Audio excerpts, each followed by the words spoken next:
We've got one shot. This is absolutely spectacular. We've only got one shot. We've got one shot, one shot. Do you feel alive? We've got What a one race shot, we one are watching here. We've got one shot, one shot. Do you feel alive? Get in. Threading the eye of the needle with surgical-like We won't precision. back down to feel alive. Waiting for the chance to show the world who we are. We've only got one shot. We've only got one shot. It's an outstanding overtake. We gotta do it right to feel alive. Waiting for the chance to show the world who we are. We've only got one shot. Welcome to Creator Series Season 13. Hello, ladies and gentlemen, and welcome back to the Creator Series. And it really is reaching fever pitch out there. After a scorcher in Singapore, our next venue is shrouded in mystery, anticipation in the air. Gillen is back, gunning for glory, chartering a course for a record third Creator Series championship. But let's break the news now, shall we? In the land of the rising sun, opportunities are waiting on the horizon. It's great to have you along for the ride. My name's Carl Paranik, but I, of course, could never do this on my own. There's a whole canvas to fill, and to help colour in the occasion, alongside me is Mr. Joseph Black. Joseph, welcome back. We're here at Suzuka. Iconic. Absolutely, one of my favourite circuits pretty much ever on the F1 calendar. So it's great to be back. It's great to be here for a race around here, and I'm very much looking forward to seeing everybody sending it into 130R. Couldn't agree more with you. So many iconic corner names to gloss on over. But before we do that, we have to cast our minds back to the past. And by past, I mean the Singapore Grand Prix. So the race results, if you did miss it, check it out. It was an absolute corker. But we had a new race winner. As many Goliaths left the scene that week, it meant the reserves could take the crown. Formula Kai finally breaks the duck. In Creator Series, he won the Singapore Grand Prix. Ignored the Hungarian Grand Prix. It looks a bit weird. It is Singapore.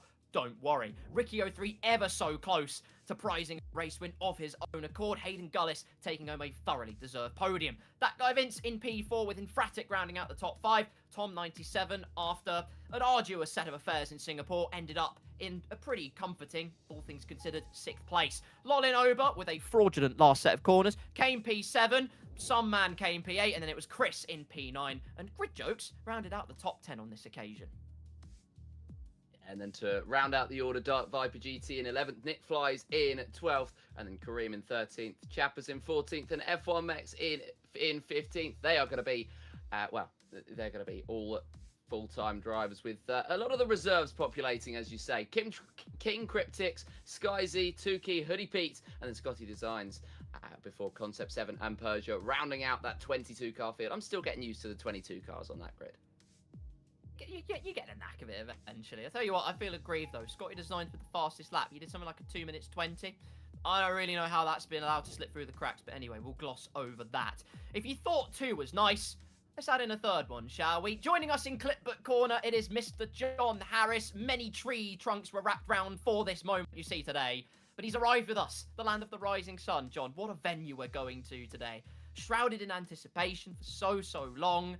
But they can absolutely full send it around here. And with these 2026 cars, it's going to be an interesting one. Yeah, can you imagine 2 different tracks? I mean, you've got Singapore, which is a street circuit, very stop-start, and then you go straight to Suzuka with some fast-flowing corners, and with the battery problems in check as well. It's going to be, I think, out of the frying pan into the fire, as they say, for a few drivers. We've had some drivers this season that have really struggled with the battery, and sadly, this is a track that is going to catch them out. Exactly. No, you're absolutely right there. And also, you have some of the heavy hitters, like I say, not making it here today, Joe. You've got Timothy Marduk's not here, Adam Sanderson, Racing Chai's not here. So a great opportunity for Gwatz, but he's not exactly left alone to run away with things. You've got Meraki, you've got the full-time reserve of Tom 97. So there are plenty of heavy hitters still there that can ruffle some feathers out there today. Oh, absolutely. There's so many drivers that could still that could still really do something, which is a kind of an underestimation of what they actually can do, because there's so many that I think could be in potential for a race win here. But there, as you say, there's doors open. Last time a door was open to a brand new race winner. Could be the same again here at Japan. Could quite possibly be. Touch wood, it will happen. But let's cast our minds back to the previous results of the Japanese Grand Prix. The last winner we had when we raced here just last season, won Kareem 17. Just to put an umbrella over Kareem's kind of season, I think Singapore encapsulated it quite well, John, where he qualified on pole position. He was insanely quick, and then luck just let him down in the most massive way. I mean, the poor guy can't catch a break. Surely it's only a matter of time before we see him at the sharp end. Yeah, it's just one of those things, I think, that the battery usage adds that sort of unpredictability. And if you are not prone to getting luck on your side, it just adds another problem into the mix and then gets yourself in trouble. And that's the end of the story, as they say. But, you know, if you've got the talent, it will eventually come back to you, as we saw for Top 97, for example, this season. So, you know, you've got to keep your head high. And indeed, with a track with such fast-flowing corners, it could suit him better than Singapore, although putting it on pole is a pretty neat thing to do. So you've got to wait and see. You've got to just hope that cards fall your way. Land of the Rising Sun, land of luck, possibly. Indeed. And speaking of which, who do we think luck's going to be on the side on? Let's get some predictions in. First of all, for qualifying, Joseph Black, well, who do you think's going to take home that pole position today? It's going to be a difficult one, isn't it? Because of course, when we have got quite a few of our main heavy hitters missing, it can open it up to the rest of the field. I'm just going to throw the name of Meraki at you. I think he's going to have the opportunity to be right up there. I think he's not going to feel the pressure today of maybe a few of the names that sometimes he might succumb to. John, your thoughts? Who do you think's got pole in the bag today? Well, I haven't looked yet if Alex Gillen is doing some more shenanigans during qualifying, but I would say Alex is quite good around this track. He loves the fast-flowing corners, so I'd have to say him. Interesting. Okay. I've got some statistical games at play when it comes to my pole position pick, but I'm going to say Tom 97. I think he's got a good chance. He is a previous winner here at Suzuka. Was a long time ago, I will grant you, season 5, if memory serves me correctly, but it was in Creator Series at some point, so it all counts for something. Still just waiting, bit of a lull in proceedings before we get into qualifying. For those of you asking, can confirm it is the Japanese Grand Prix. We're not doing any of this old spinning wheel, here's what track we get shenanigans. It is actually Japan. I even wore a shirt with Japanese symbols on it. I somehow had the intuition it could well say my dog is a chicken nugget on it. I haven't checked, but let's hope it doesn't. Overtaking spots, Suzuka, it's deceptively narrow, I think, despite all of the iconic nature behind it. But I think you've got these smaller cars, you've got that extra electrical energy. There's going to be opportunities out there. So, Joseph, starting with you, where do we think drivers are really going to take the advantage today? I think, as I mentioned right at the top, I think we are going to be seeing a few moves into 130R. There's just, you've got the opportunity out of Spoon Curve just to head yourself down towards that corner, get yourself alongside. Maybe it's into the braking zone of the Casio triangle as well. Sometimes as well, drivers can have issues through the Casio triangle. So I'd be looking at that kind of final sector towards down the first corner. I like it. But I think also to extend on to that, what I've loved about this set of regulations and these cars, look, they're Marmite, essentially. You love them or you hate them. But one thing I love about them is that you see overtakes in very unorthodox places. So, John, will we see that kind of creativity here? Maybe some moves into the S's out of Dunlop, maybe a move or two into Degner's? Well, I was thinking, honestly, that the best overtaking opportunity as a driver that I could think of is when they're trying to save battery through Sector 2 and into the hairpin. You can do a Kamui Kobayashi dive bomb. And, you know, if you drain the battery even by 10%, something like that, obviously it leaves you vulnerable to a re-overtake in 130R afterwards. But you can get the move done if you're behind, say, on a different tyre strategy, if you've just pitted. So it's going to be sort of a strategic race for battery usage. And it's where you want to use the battery, where you can get the overtake done. Let's talk about Championship quickly. We are rapidly somehow going through this season at quite a rate of knots. We're at round number 9 now. We've got Alex in the lead only by 10 points, admittedly, but it is ahead of Tom 97. He's able to close that gap in. We're seeing an interesting dynamic in the championship develop. I think you've got that cutthroat consistency of Tom at 97. But then you could apply exactly the same for Alex Gillen. He's won 2 races, he's been on the podium a smattering of times, hasn't finished lower, if my maths serves me correctly. I think his lowest finish was 7th at Austria. Otherwise, he's been right in that top 5. So it's going to be a war of consistency to really challenge for that championship, isn't it? Well, it's consistency that will win you a championship. That is what it is at the end of the day. You can't come in and win every so often and then end up outside of the points half the time and win the other half of the time and win the title. So I think for these drivers, it is all about that consistency, and that's why those two have really risen to the fore, despite the fact Tom's a reserve driver. We don't go into that. But either way, they are both going to be duking it out. This could be a crucial race in that title fight. And as you say, time is absolutely flying by. It really is. And Tom 97, of course, coined our full-time reserve. Quite something. That is not an achievement to turn your snout up at. You have to feel, though, that in some ways, Tom maybe should have achieved more in some circumstances, John. I don't know if that's unfair to say necessarily, but he's got a smattering of third places. I don't think luck's been on his side at the best of times. But what does he I think I kind of answered the question essentially, but what does he need to get to that next step? Does he need maybe some more aggression on his side as well when he's taking the fight to others out there as well? I think it's 2 things. Tom has been in this game for a long time, so having the cars go back to a more nimble sort of aspect of where you have to really drive them aggressively, that obviously means that you've got to change your driving style back. He's talked about that in interviews when he's finished P3, but he's mentioned so many times that the battery management has been his undoing, and I really think that he will get to the bottom of it, and when he does, he'll be right back up fighting for wins regularly. It's just the case of, can he get it done before the end of the season, and he needs a really sort of consistent good run outpacing everyone to get back into the fight. But I've seen him race. I've raced against him many years ago, and I know that he has the racecraft to do it. As do I, having raced him last week. Might have chopped his front wing off on lap 1, but we don't need to talk about that. It's okay. While we're on, again, you can tell we're kind of waffling for time, aren't we? But it's okay. Another point. Let's talk about who do you think could be a dark horse out there today? Maybe someone who doesn't have the weight of expectation on their shoulders, but could really impress out there today. Starting in reverse order, Mr. John Harris. Who do you think is going to be our dark horse of Japan? Well, we were joking about it before the broadcast. Matt212 has host lobby advantage, so that can maybe gain him a 10th or 2. You know, he's had a run of luck, and I think at some point he does have the pace on his day, so maybe today is his day. And the recently married Matt212 as well. Massive congratulations to Matt and his newly wedded wife. I have many happy returns to both of them. Wishing you the happiest life. But over to Joseph Black. Who do you think is going to be our dark horse? Maybe Matt212? Maybe someone different in your court? Funnily enough, he did steal my answer. I was going to go for Matt as well. I mean, being the host of the lobby, you can set up however you want. You can set it. You can practice all week on full wets and then go on to full wets if you like. And yeah, it's going to be an interesting one to see. You never quite know in Creator Series, so a dark horse isn't necessarily a concept that does exist, but there is a few that often rise to the fore. That's a good shout. That is a very good shout. I'm going to... Whose hat am I going to throw into the ring? Well, you know what? Alex Heron said it last week. I'm going to say Infratic. I think he could do it, honestly. I think he's got a good shot. He got a top 5 last time out in Singapore. Of course, things have to fall into your hand, but he's got pace. It's clear to see. And after all, I quote, this is his game.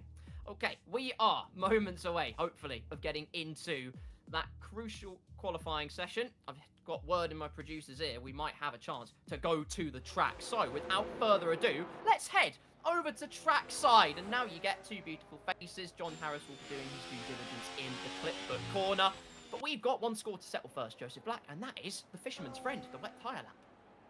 We absolutely do. Why did you say 2 beautiful faces? We had 3 a minute ago. You didn't reference that. Either way, there's none now as we're going to watch. We're going to watch with Safso heading through the first sector of Suzuka, and this is going to be really tricky in this first sector, especially on these wet compound tyres, because they will be obviously pushing a little bit to get that extra, those extra little moments and those extra little advantages that they'll have in this race. But this first sector, when these tyres are going to be as hot as they are, is going to be so hard. So it's almost going to be an anti-warm-up lap. I couldn't agree more with you. Safso taking the customary first tour of the Suzuka track through into the hairpin corner. Got to get that camber on, and he's just acclimatising to the occasion. Interestingly as well, if we look through the course of this season, one driver has particularly excelled at the wet weather lap, being Lolinoba. He's cleaned house in terms of those points. Karim hasn't been far off either, though. It could be a spicy battle between the two of them as Safso heads through the spoon curve for the first time. But towards the end of this lap, they're going to be screaming. The brakes are going to be working overtime to try and get that car stopped. It's going to be so tricky into the Casio triangle. Oh, absolutely it will, and we might see some drivers have their rears kicked out, as Safso may well even do it on this formation lap, but I think he's just going to take his time through this final couple of corners, set so he can set himself up to go down the main straight and kick us off for our first lap of the evening. Here goes Safso then, straight line mode, boost and across the line for our first foray into the wet weather tyre laps. Through towards turn number 1, car peeling out of the pit lane. They will pave the way in due course, but Safso try and get the nose in, but the abrasion on the wet weather tyres, you can see the rear end complaining all the way through. We get this cracking onboard shot. The cherry blossoms disappear from view as quickly as they appear, and then you're just trying to swing the car like a pendulum. Make sure you hug the apex and the car bites in just at the very last moment. Carry as much speed as you can through Dunlop. Maybe a potential distraction from the car ahead, but nothing that will disrupt our PS1 Hagrid. Through the Degners, purple sector 1. He's the only one to have done one, but that doesn't matter. Clip the curb nicely, another big snap on the rear end. And when you're trying to preserve your tyres for corners like Spoon in a moment's time, there's another big snap of the rear end. You can ill afford to do that. Yeah, you certainly can't afford to do that when you're trying to go for a completely fast, flat-out lap. Ricky, GB, Lolinoba, and Fimex all on the circuit right now, so they're going to be the other ones contending, and we've got a few more on their outlap, so we're going to have quite a few flying in a few moments' time as Safso heads around the first of a couple of spoons, and actually he's going to head around the final of the spoons, the spoon curve 13 and 14, before he heads down to 130R, and he might get a hat in the way. Hopefully they're going to be a little bit more aware. Is this going to be Gillen? And indeed it is, that may well get in the way of Safso. There we go, out of the way, late on the brakes, down to Casio triangle, completely missing the apex of the first of that chicane, but then able to clip the second one and around the final corner. Safso's going to do, what's the gauntlet going to be that he lays down? A 1:35.824. Not a bad benchmark at all. There are plenty of heavy hitters waiting to snap up that time. McLaren's out the track of Testwell. He's still on an outlap. We've got Fimex, though, who certainly is going all-out attack through the spoon corner.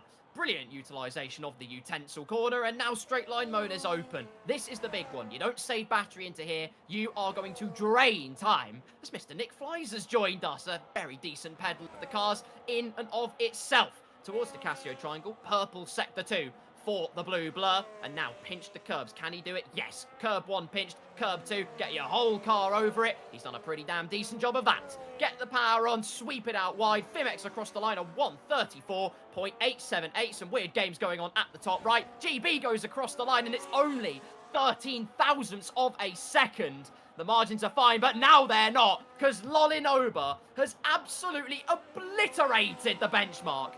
33.950, and that's going to take some beating. Better as everybody else. GB's a second behind Safso's 2. Alex Gillen has made a point of going to the lowest tyre pressures just to make sure he has the grip at the end of the lap. He tried to make sure that his tyres were as cold as possible heading on to the lap, and he heads through the final sector now to see if he can beat that 1:33.9. That's going to be a steep task to beat the Cadillac at the top, but he's going to come through the final few corners and give it his best shot. The Casio triangle then trying to clip the apex. He's done just that. He's flying his way through the final sector. You wouldn't know that those tyres will be absolutely screaming as he comes up to the line on rails, but it's only a 34.5, puts him in third place. Tom 97 into second.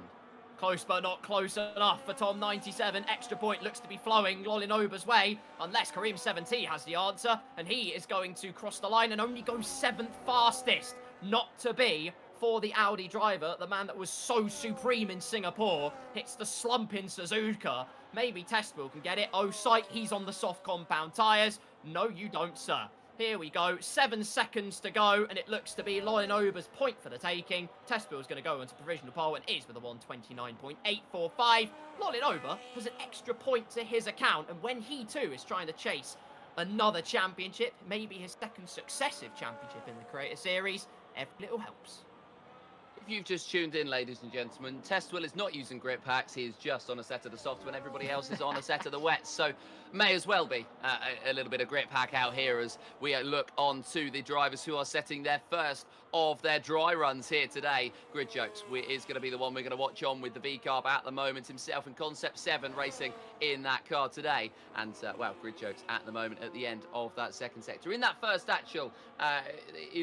hairpin, that one simply called hairpin. Explains what it is nicely. Spoon curve as well coming up right now as Concept 7 is going to go a little bit slower than Lolinova even on a set of those soft compound tyres. Lolinova on the wet. Grid Jokes, his teammate in the final sector, and, well, Safso has switched over to those softs, so we've got about half the grid on both as Grid Jokes is going to have a big slide. Yeah, on the boost, a touch too early. There is always going to complain, and Grid Jokes with a retreat to the pit lane. Celebrated National Singapore Day at the Singapore Grand Prix last time out in the Creator Series, and is hoping those home fortunes can fly his way here today. Not been the greatest of starts in that department, but there's still plenty of time. 10.5 minutes to go as F1 Alex crosses the line, and it's P2 for now. Stop the count. 30.788. He'll be absolutely chuffed with that, but here come the heavy hitters.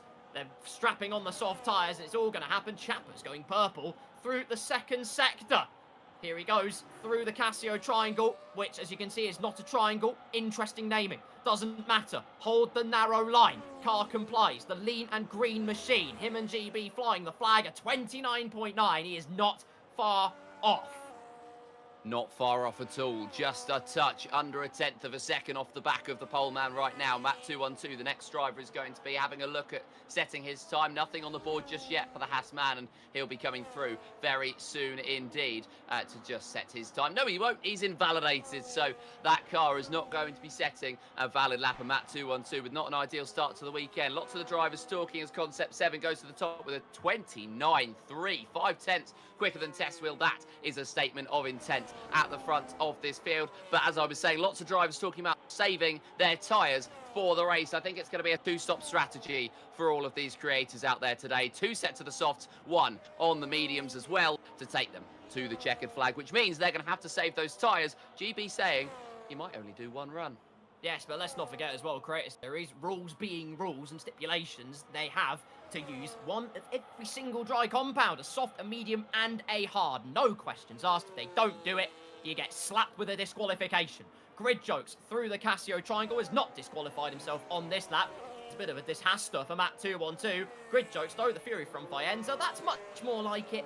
Into P3 at 29.908. We're going to find that 28 barricade breach before too long, though. I have no doubt about that. Testwheel is perilously close to it. 29.091. And interestingly, that's on an old set of soft tyres, so still plenty of purchase.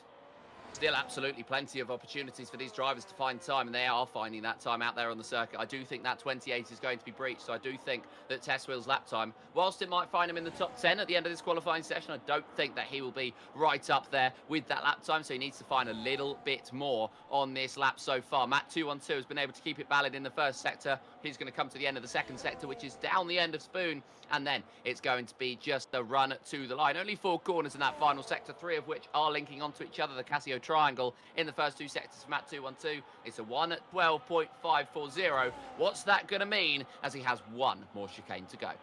Casio triangle, slam on the anchors. Will the car comply? You goddamn bet it will. It's the Haas machine, the American dream, hugging the inside through the final corner. Well, Matt 212 across the line, 30.7 into P5 for now, but now we have Lolinova, Italian Stallion in the Freedom Eagle. Could get a juicy slipstream from the Mercedes up ahead. That is, I believe, Meraki warming up the tyres, invigorating some temperature into them, and getting ready to go. Lolinova will help. He's not held up into the Casio triangle, flicking the wheel in one way and the other, changes direction absolutely brilliantly, and there is your 1 minute 28, a 28.564. That is a monstrously quick time, although Fimex is not far off with a 28.8. There's plenty of time still to tumble. This track is absolutely evolving the way these drivers want it to, so those laps set at the start may well not be laps that matter at all. Meraki has just started on his first lap of the session. Nick Flies is on his out lap, and King Cryptic still sitting in the pit lane, so they all feel as though later on is the best idea for them to set their times, because they know that that track will be evolved and they know that they can get to that 28 lap time. However, it is going to be a treacherous journey because you are just putting it down to your 1 lap pace. How well can you do on that 1 lap? You're not setting yourself up at all for any real opportunity to really get that banker in. Meraki will, Nick will. King Cryptics, as it stands, will not. No, he won't. You're absolutely correct. 6.5 minutes to go. We're nearly 2/3 of the way through qualifying. And I wouldn't usually do this at this current juncture. We see Alex go towards 130R, no doubt boosting the battery into oblivion. And that is, there is another very important race going on alongside this Creator Series 1 today. Hello everyone, by the way. Thank you for tuning in. Over on Miyuki Panda's Twitch channel, they are doing an IRL karting race at Silverstone. All the funds that are received for that are for cancer research that is donated towards that cause. Such a wonderful cause, so please get yourselves over there, show your support. Alex Gillen only goes into P10, but no doubt he's saving the battery because it looks like he's going on the racing line and attacking again. Meraki into P2 with a 28.7. That track is ramping up thick and fast though, and Ricky 03 proves it into 3rd place. Podium dweller at Singapore. It's a sensation in Suzuka for Scuderia Ferrari. Certainly is, and this has been about 15 seconds of madness. The 3 of the top 5 lap times have been set within the last 15 seconds. Make that 20 seconds, and Kareem jumping up to 7th place with a 29.3. Still a decent chunk off the top 6, though. 3/10 between himself and Testwill at the moment. But Lolinover, where has he got that 28.5 from looking at the rest of the lap times? Well, we'll see if anybody else is going to be able to stack up next to that top 97, who you said was one of the favourites for today. The championship would suggest so. He's going to come across the end of the 2nd sector, and he's found 4.7 seconds. That would put him in good stead. That would put him ready to fight with Lolinover. This is if he can hook it up through the final few corners, and that Red Bull is going to try to fly through the Casio triangle now. There's no grip problems for him as he's got those tyres rubbered in, and up to the line comes the Red Bull. It's going to be a 1:28.543 at the top by 200ths. Cracking stuff. We are in for a scintillating slobber knocker for pole position with just 4 3/4 minutes to go. How many times do you want me to reference the chronology of this session? Not enough is the answer. I'm going to keep doing it. Alex Gillen goes again on the same set of tyres. Was a 32.0. Not representative because he's just gone again and done a 28.7. Oh, GB! From out of nowhere! The lean green machine with a 28.346. Now we're talking. Last 2 digits, you don't need to call the doctor. This session never needed revitalising. GB onto provisional pole. Absolutely, that is a great lap from the Aston Martin, who said he was only going to do 1 run. I think that may well be his qualifying session come to a close. So is anybody going to be able to challenge the 28.3? It certainly won't be GB trying to beat his personal best. Everybody else has set him as the ghost like they do on Mario Kart at the top of the field. Safso then up to the end of the 2nd sector, and it's an improvement on his time. Exactly the same improvement as Gillen got on his previous lap time. 4.727 as he comes through. He was the slowest driver so far in qualifying. He's only got his wet lap on the board, and that was the first lap in the session on tyres that weren't optimal. A slide out of the final corner will only see the Ferrari into 12th with a 1:29.456. No longer the wooden spoon. Plenty of grip for Safso to work with. Currently resides on the 6th row of the grid. But now we get into that final flurry. For those of you that are tuning in, let us know. Who do you think's going to take pole position? At the moment, GB sitting comfortably, and we are also hearing that he got a bit of a toe from that guy Vince. So he's been absolutely railing in the slipstream, and it's worked out wonders as here comes King Cryptics, finally setting a lap time right at the death. He's picked no better time. The track is at its absolute best, but he hasn't set a time at all. Hasn't even discovered where the grip is here in Japan. So it's going to be a tall order to put a big time down on the board, but I'm willing to be surprised. I don't think this is going to be a push lap, you know, from King Cryptics. I think he's going to wait for the optimal track conditions at the end of this lap. So this may well be maybe a push 1st or 2nd sector, then he can cool himself off. Either that or he's going to go for a push lap straight away, which may well be the case as well. Of course, he can just about make it around to do 1 more lap, and King Cryptis is going to give it a go, I think, to try to push. You can see that he is actually pushing on this lap, so this is not a conservation lap. This is going to be flat out racing from the Cadillac, trying to match his teammate, who is 3rd at the moment, Lolinoba, on an out lap, and he will get 1 more on the board, as we've got quite a few drivers now into the pit lane. No less than 8 currently reside there. there, and no less than 8 will most likely not make it out, although there's a few that have now crawled their way to pit exit and will maybe get that final lap on the board. It's going to be tight for these drivers, and King Cryptix, looking for his first lap time, is still valid into the final chicane. Here we go, final couple of corners. Also, interestingly, speaking of pushing to the limit and non-conservation, Tom97, I think, is doing another lap on the same set of tyres. It's worked wonders for other drivers as King Cryptix elevates himself off of the bottom of the grid up to P19. What is Tom doing? He's 4 thousandths up currently and loads of curb. He got a big slide out of the final corner. Will he improve? No, he won't. 59 thousandths of a second down on what he set, and now everyone is going to pick up the pieces of that. That's the disadvantage you play with. If you don't strap on the new rubber, you could be caught out, and so many others now have new tyres strapped to their wagon, and now it really is crunch time. The climax to qualifying is on. It certainly is, and Safso and GB have decided they're not going to do any more, so the Ferrari will start from the peak of 12th place. GB will start from the peak of 1st place. Not too bad of a peak, to be fair, but he's got 1 minute left to hold on to that, and I dare say that that will be challenged into the final laps. We've got quite a few starting their laps. Lolinoba is going to be one of them, and I'd say that he's probably my favourite for that pole position, although Tom97 also starting on his lap. He was 200ths quicker than Lolinoba last time out. He's got to find 2/10 to challenge the Aston Martin. Keep your eyes glued to the screen. Watch him like a hawk. The reigning champion is taking Suzuka to town. Through the S as we go, taking to the curb. Brief yellow flag, that's just traffic dishing out of the way, so no issues there. Listen to that. Hardly lifting off the throttle. So much confidence in the car from one of our champions in the Creator Series, one of our previous winners as well in Season 9 here in Suzuka, and he's currently got half a tenth to the good in Sector 1, flicking the wheel into Degna 2, and now it's a brief boost to the battery in towards the hairpin. Has to save as much as he can, though, for the run in and out of the Spoon corner. Car complies nicely, using the camber on the inside. Alex Gillen won't be able to get another lap on the board. It's P4 at best. What can Lolly do, though? Making his way through the Spoon curve. It looks clean so far, but if the toe from Vince is anything to go by, he's got a lot more work to do to really try and disrupt GB's flow. He does. Tom97 and Alex Gillen will not be qualifying at the top of this order, so it's down to Lolinoba now to see what he can do. Meraki and Ricky as well. They were within 400ths of a second even of qualifying in that top spot. So Lolinoba around the final few corners. We'll see where he can go. Chapper's up to 10th. He's into the top 10. Matt 2-on-2. F1 Alex and King Cryptix have come to the end of their laps. Concept 7 as well. Fimex up to 4th. Lolinoba is not going to improve. He's 500ths down. Well, let's see what Meraki and everyone else can do. Plenty of pickings to be had. Karim's the 10th up. Grid Jokes can't improve either. So right at the death, they're struggling to find the optimum out of the track, as that's a Williams crossing the line, I think, of Infratic up to P10.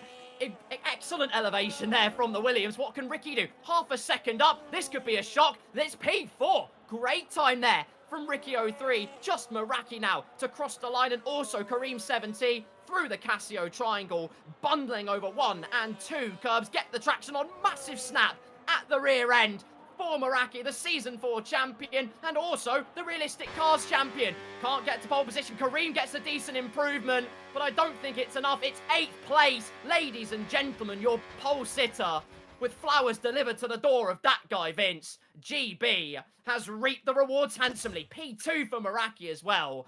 That's a tantalising qualifying, Joseph. Oh, absolutely. That is exactly what we wanted to see. All the drivers ready to go at it and ready to go racing, and I'm sure they will do so in just a very short period of time. 13 drivers within a second of GB on pole, and that is a tantalising occasion. Absolutely right. Let's bring the tremendous trio back. All the beautiful faces in Creator Series, because I've been gaslit to look like a mug. But here we are. It's the end of qualifying. GB on pole position, and that's by no small margin either, considering the rest of the margins that we've seen, John. He's done a great job out there.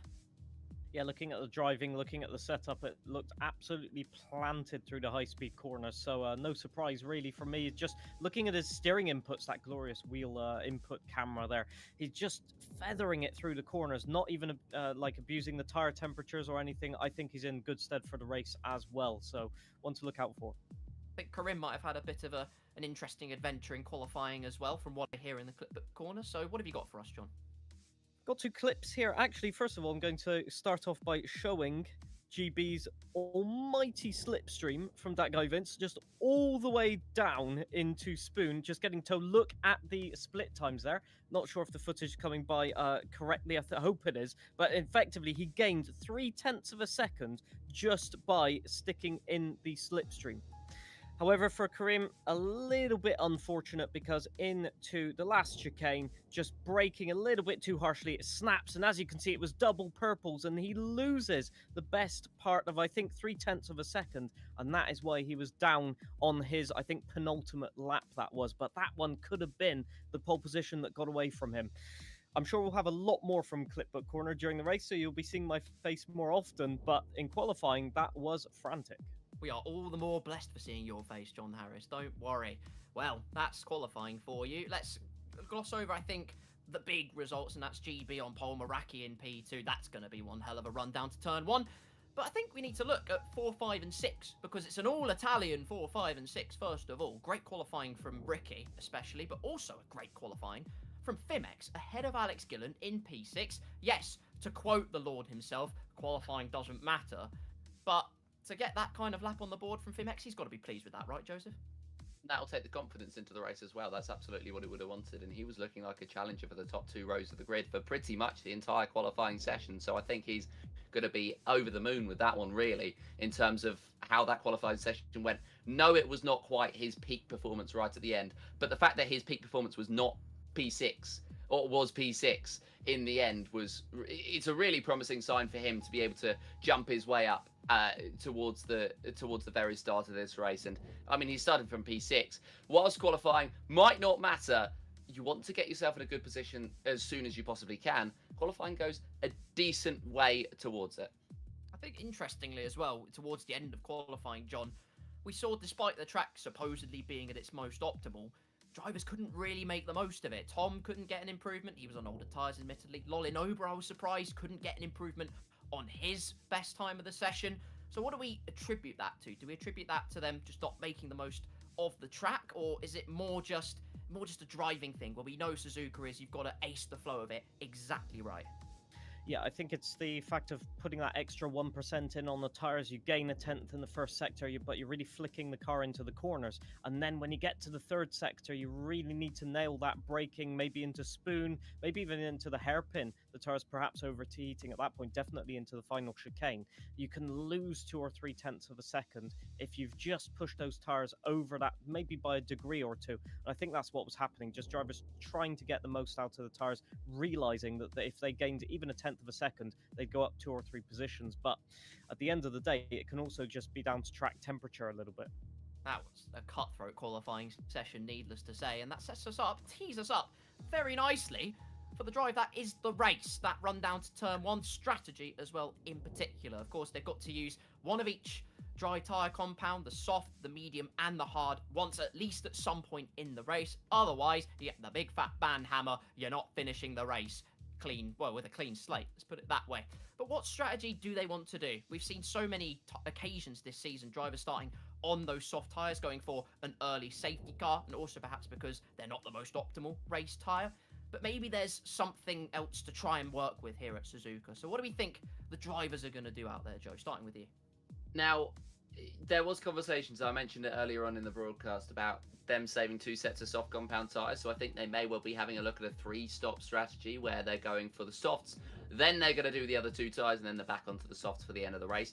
That hasn't quite panned out the way that they wanted to, I don't think. I think they looked to be using their tyres a little bit more than they would have wanted to in that session, just because of how high the track evolution was and how much quicker the lap times got. So after all of that, I think it may well be just a traditional using one of every single set and doing a mini rainbow race. It will be hopefully staying clear for the race itself, so they can actually complete that with the softs, the mediums, and the hards. And I have no doubt they're going to have that opportunity. But hey, we'll wait and see. Everybody's going to try some sort of wacky thing. I'm sure maybe they could do 1 lap on a set of the mediums, and then they're going to do softs and hards at the end of the race. Who knows, really? Absolutely. I'd like to coin it the shake my head strategy. Soft, medium, and hard. Who knows? It might well pan out that way. I hope it doesn't, but it'd be quite funny.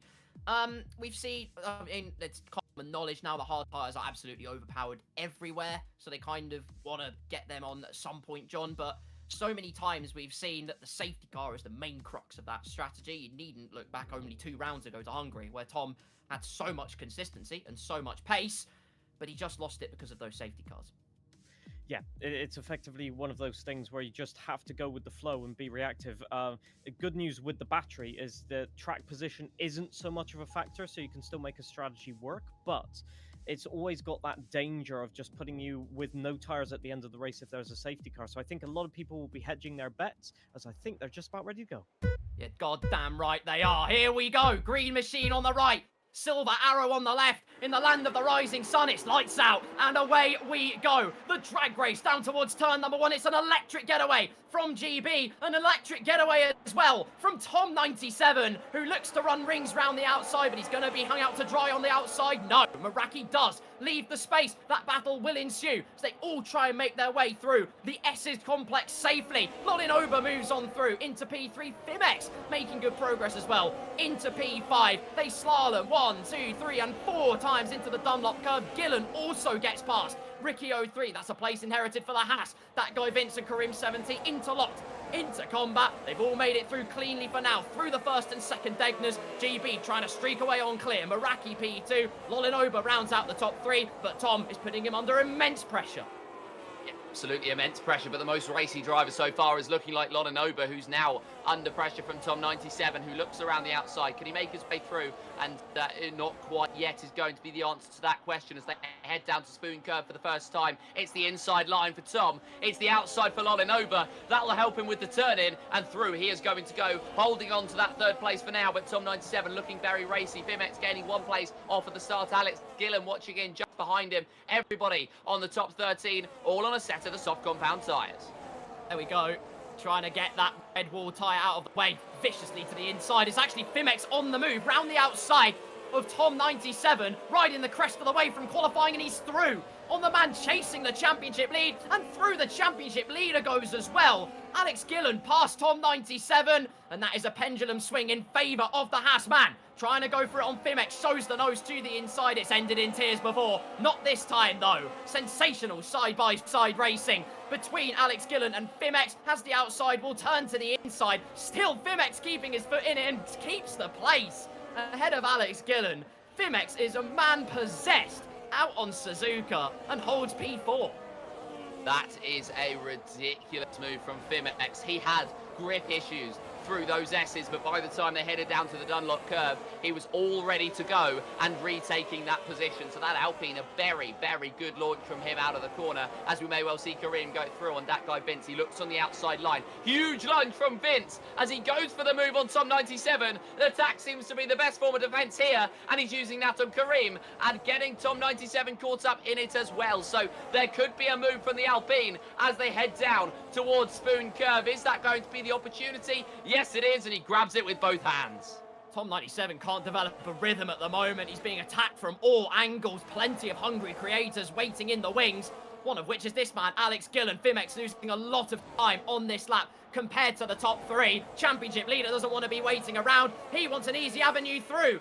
He tries to slalom. No, Fimex back down the inside at the Casio triangle. A strong-arm defence from the Enstone Excellence. GB with the fastest lap, and he's managed to break overtake on Meraki. Insane work rate, and it's going to be 3 wide briefly. Down the start-finish straight, Gillen goes through, Ricky goes through. Fimex floundering on the battery management, and it's paid off very, very poorly indeed. Lolinoba now up into P2, can try and give chase, but GB, goodness me, managing to break that overtake, that is not easy to do with these regs. No, absolutely not. At the moment, though, the gap between 4th and 3rd place up to about 2 seconds. That is a sizable gap at this point in the race that's only beaten by Kim Cryptics in 19th place.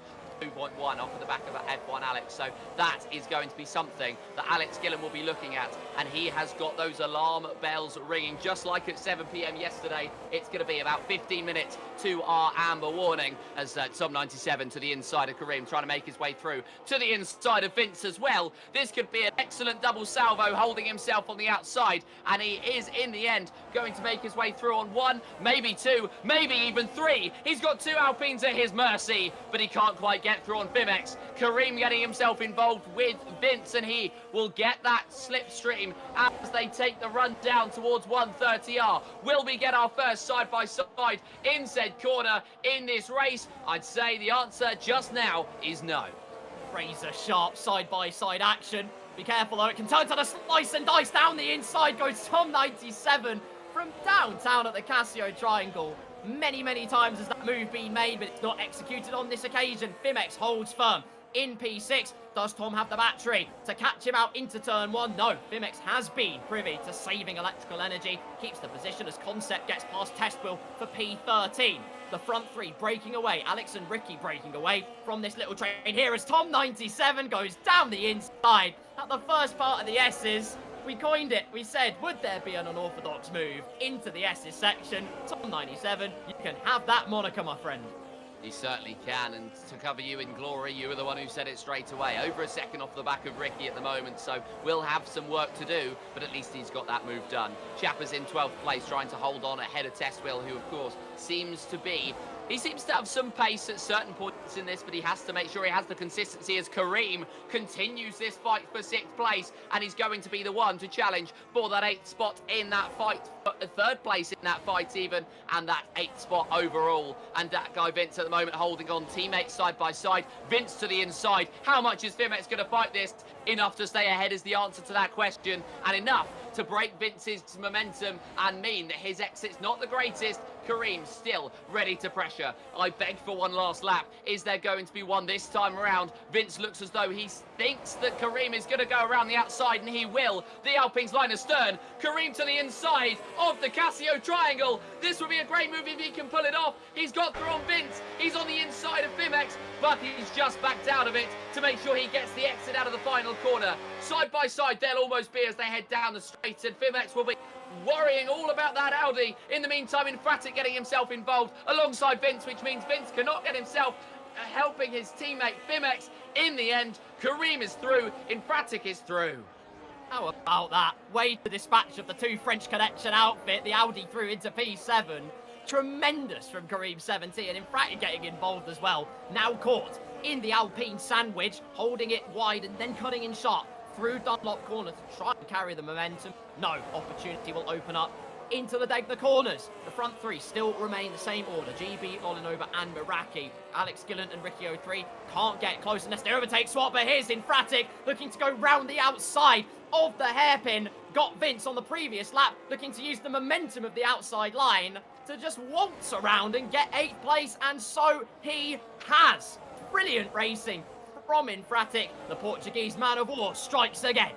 They are absolutely dancing out there at the circuit in tango with all of them, just seemingly knowing where the rest of them want to go, and so trying to cover them off in advance. So really thinking about this racing so far. This has been scintillating to watch, and it's only set to continue. Tom 97 at the moment leading this group has been basically untouched over the last few laps. So it's all about how can those drivers behind try to challenge and drag that Red Bull into the fight. Then it can become a scrap for P6. Kareem's got the run out of the final corner, and he'll be alongside into turn 1. May well even be ahead. Yes, he's going to cut across. Here comes Infratic on the inside of turn 1. Can he make his way through? He's certainly later on the brakes, and he's just moved himself across enough to mean that Tom 97 is not going to have any space to run. Through goes Infratic into 7th. He's had a great couple of laps. Yeah, waving the white flag on that occasion was Tom 97. It's so interesting when we think back to the introduction of this particular race that he's been a man that struggled with the battery management. And this is a man that's PSGL tier. He's an elite caliber of league racer. He knows how to be so incredibly consistent, and yet even he struggles with that battery management. So maybe a bit refreshing for some of you watching, thinking I can't manage the battery too well. Tom is struggling with it as well. We're all still learning along the way as Tesco got a massive tank slapper right on the diffuser of Nick Fly's, managed to gather it up. But now an Alpine's going to try and go through, maybe into Spoon. No, Tom 97 will not let that one slide. Fimex also probably saving some battery as well. So tricky as well for other cars to catch up. You can see the places gained. Alex Gillen's got up 3, Infratic up 4 places. He's been the man of the race so far. Incredible drive But then you've got this bottleneck. It's so tricky for drivers who are stuck in these trains and they have been displaced to really make an impression and catch up to the cars ahead. As down the inside, Fimex goes, not for the first time at the Casio triangle. Tom, though, says, you dare use my own spells against me. Shoves him with the cold shoulder, and we're on to lap number 7. We certainly are, and he's going to sit in that slipstream as side by side. In fact, it's going to get to the lead of this pack. Fimex is going to look to the outside. One went to the inside of turn 1. One went to the outside, and Fimex is still trying to stick it to 2 as they head down to the S's. I think Tom 97 decides that this is the best thing for their race, to just let this happen. Let them burn their tyres, let them burn their battery. He's going to sit back and conserve, and then he can really try to push his way forward. Vince all over the back of Tom as well, so might just knock him down to 10th place and might knock him under pressure, although Tom fighting back with Fimex, getting his way through ahead of the Degners. We're at the first Degner as well. I'll tell you what, the king of the unorthodox overtake, Tom 97, pulled one off into the S's, and now before Degner 1. Incredible. Through the hairpin he goes, and to be fair to him, while it might look like a bit of a trial by fire in sunny Suzuka, it's only lap number 7. A long, long way to go in this one. We have a yellow flag at the hairpin corner. Looks to be a problem for one of the Hasses. Yes, Matt 212. Snaking and sliding, fishtailing on the power. Looks to be contact with Matty D. Gets his way on through, and, well, the Mats clash at the hairpin. Aptly named, of course, as GB and co are about to cross the line for what is the end of their 7th lap. No real impetus to attack at this stage, only lap number 7, and if they do that, they're going to invite a very, very hungry Alex Gillen and Ricky into the fight. They are indeed. Alex Gillen, who's gained on Meraki on the last couple of laps, he's gained 5/10, so will be within range of the Mercedes some point soon, as in the inside looks to GB.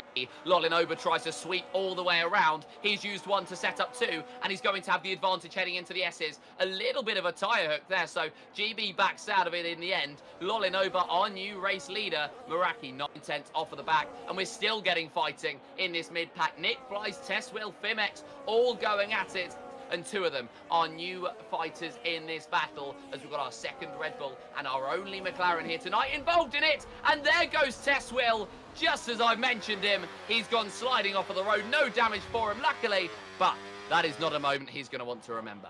Tapped on round by grid jokes, and, well, there's no punchline, there was no laughing matter in that occasion, and Tesswill relegated down to P15. The tyre situation for you all as well. Majority of the grid, no real surprise on the soft tyres. You've got 4 on those mediums. 2 have gone brave and bold, Safso and Matthew D, on the hard compound tyres. But everyone getting that maybe adverse tyre compound out of the way, so then they can have the more durable compounds and the better race tyres as we progress on through. Lap number 8. Here in Suzuka, and the run down to 130R yields a new race leader for the first time. Lolinoba is now holding that position down. GB in P2, but closing in all the time. And this is the struggle that they have, because you can see that little blue line at the bottom right of your picture, ladies and gentlemen. That's just in the middle or after the Casio triangle. So if you stay behind, you have that boost and extra overtake mode at your disposal for this straight here. And that means whoever's in P2 can just breeze on through to take the race lead. GB regains top place here in Suzuka, and now he's got that extra surplus of overtake in his account. I kept an eye on the gap between Meraki and Lolinoba, and the gap between Gillen and Meraki, and, well, both have come down. Meraki's gained 3/10. Gillen has gained 6 on these race leaders, so this could be an opportunity where they're going to go at it and fight some point soon between these top 4. Ricky as well involved in that fight. He's only about 4/10 off of the back of Gillen, but they're both pushing each other on. GB and Lolinoba are managing this perfectly, but you can see Gillen and Ricky in the background. Around the outside is going to look Meraki. He's gained so much time in that first sector. He is pushing, is the Mercedes man, and he had a brief look to the outside of Lolly, but he couldn't find his way through in the end. The more fighting they do, the more Alex and Ricky are invited into the fight, and that will make it a 5-way scrap for this race lead. At the moment, GB holds on to it. We've had Lolinoba leading 1, we've had GB leading the rest. I was going to pose the question of how the rear tyres will be feeling for the majority of the field, and as quickly as the question was asked, then we have the answer from our man in Clipbook Corner. Our resident Ted Kravitz, Mr. John Eisemusing Harris, says lots of struggling with those rear tyre temperatures. Lolin Ober in particular has zero traction. Obviously not zero traction, because otherwise he just wouldn't move, but figuratively zero traction. He can't plant that power down with any crumb of confidence, as this train still snaking on through in frantic leading it. Nay, forget that, because Kareem17 has got all the electrical juice in the world, and he has blitzed on through as another yellow flag. That's Testwill again in the wall, and it's a much heavier hit into the barrier. Fimex and Concept into the pit lane. That's our first set of competitors that are getting rid of the soft compound tyres. We'll see what they shuffle onto in a moment's time. Testwill does regain the track as Fimex and Concept will slide on down to the back of the field and will be on medium compound tyres for Fimex, and it will be for Concept 7, the hard compound tyres in this middle stint. So when does everybody else try to blink? Fimex, of course, caught up in this P6 train. So do any of them react, or do they still try and gatekeep for that safety car as much as possible? Well, we will see. I think Testwill has almost brought one out right there as he has just tried to make his way through to fight for positions further up that he may well have had pace-wise, but unfortunately into the wall, and he's got to do a whole lap with pretty much half a front wing, which is not ideal at all, and that links back to the grip problems that they may well have had. I have seen those cars come into the pit lane. I do think that lends itself to a three-stop strategy, depending on how much those soft compound tyres can last, but you would imagine that they're able to last longer than 9 laps, unless they are going to go for that 3-stop. We'll see what Concept 7 does. He's going to be the testing bed on that white-walled hard compound tyre. Everybody else will follow suit, as I think we are going to be seeing that guy Vince and Tom97 side by side in the chicane. Indeed, we are. Vince on top for now. Is anybody else into the pits this lap? That answer, apart from Testwill, I think is going to be no. Tom97 is going to have a picture of the Alpine 2026 car on a dartboard after this race. Great target practice. His teammate's going to get on through, and he bottoms out over the exit curb after turn number 1. And it really is a trial by fire from Tom97. He touches the curbs. He gets burnt in a big, big way. And now down to P10 he goes. He's not gelling with Suzuka. Crumb of comfort is there's a long, long way to go as Safso moves on through. His hard tyres have found a bit of pace now. No real surprise. He gets past F1 Alex. Matt 212 next on the chopping block. Yep, Matt 212 indeed, as you say, next on the chopping block, and he's going to be trying to hold on ahead of Safso as those hard compound tyres may well come into effect a little bit more than those mediums right now. There's one thing for sure, and that is that the mediums are going to be quicker than the softs, so Grid Jokes, keep an eye on him on the back of Tom97. Keep an eye on him as he works his way through this order and makes his way further up. He's the driver on those mediums in the best position right now, as all of the top 10 are sitting with a set of those softs, but Grid Jokes, I think, is just about on that crossover point where he's going to have that slight advantage. Absolutely right. It all comes down to this. No one really gunning for a safety car as F1 Alex lets through Safso. Was briefly behind Safso, so unless there was some slight misdemeanors in the form of contact, we don't know. But either way, good sportsmanship from the Williams driver. And that's a battle for the final point-paying position. The big battle for the lead, though, is reaching fever pitch once again. Lolin Ober has found slightly more than zero traction. He's closing in on the Aston Martin, but no dice. He's going to have to wait, roll snake eyes on that occasion. Kareem17 has rolled a big one because he's back through into P6. But all of this overtake swapping's lost them a lot of time. They've lost about a second since we last checked in on them to Alex and Ricky. Worse news for the top 3. Alex and Ricky are right on their coattails now.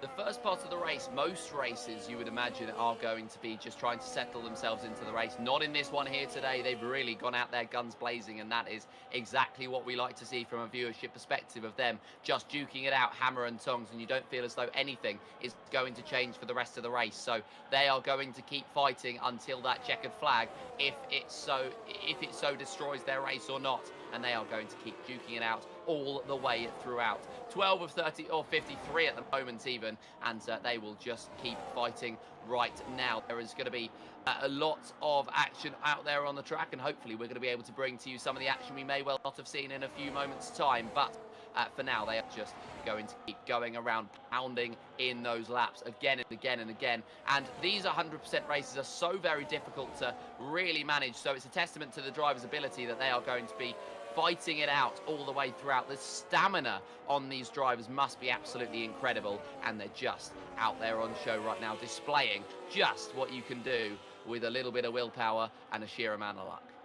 Having done Singapore last week, yeah, there is an arduous set of affairs. It was a sweat box out there. but a very fun sweat box, as in Frag having to actually defend from that guy Vince. So now Williams having to stop the blue blur from breezing on through with a slight tinge of pink as well. Mixed into the equation, Alex again perilously close to breaching that overtake margin. Just been biding his time. Whilst the cars ahead have been battling, he's been just letting the tyres do their thing, letting his consistency work its magic, and he's briefly within that 1 second window. Loses it again into Degner 1. You can see on the minimap, they're approaching the hairpin. We are watching the battle for P6 down to P11. That's where Grid Jokes is.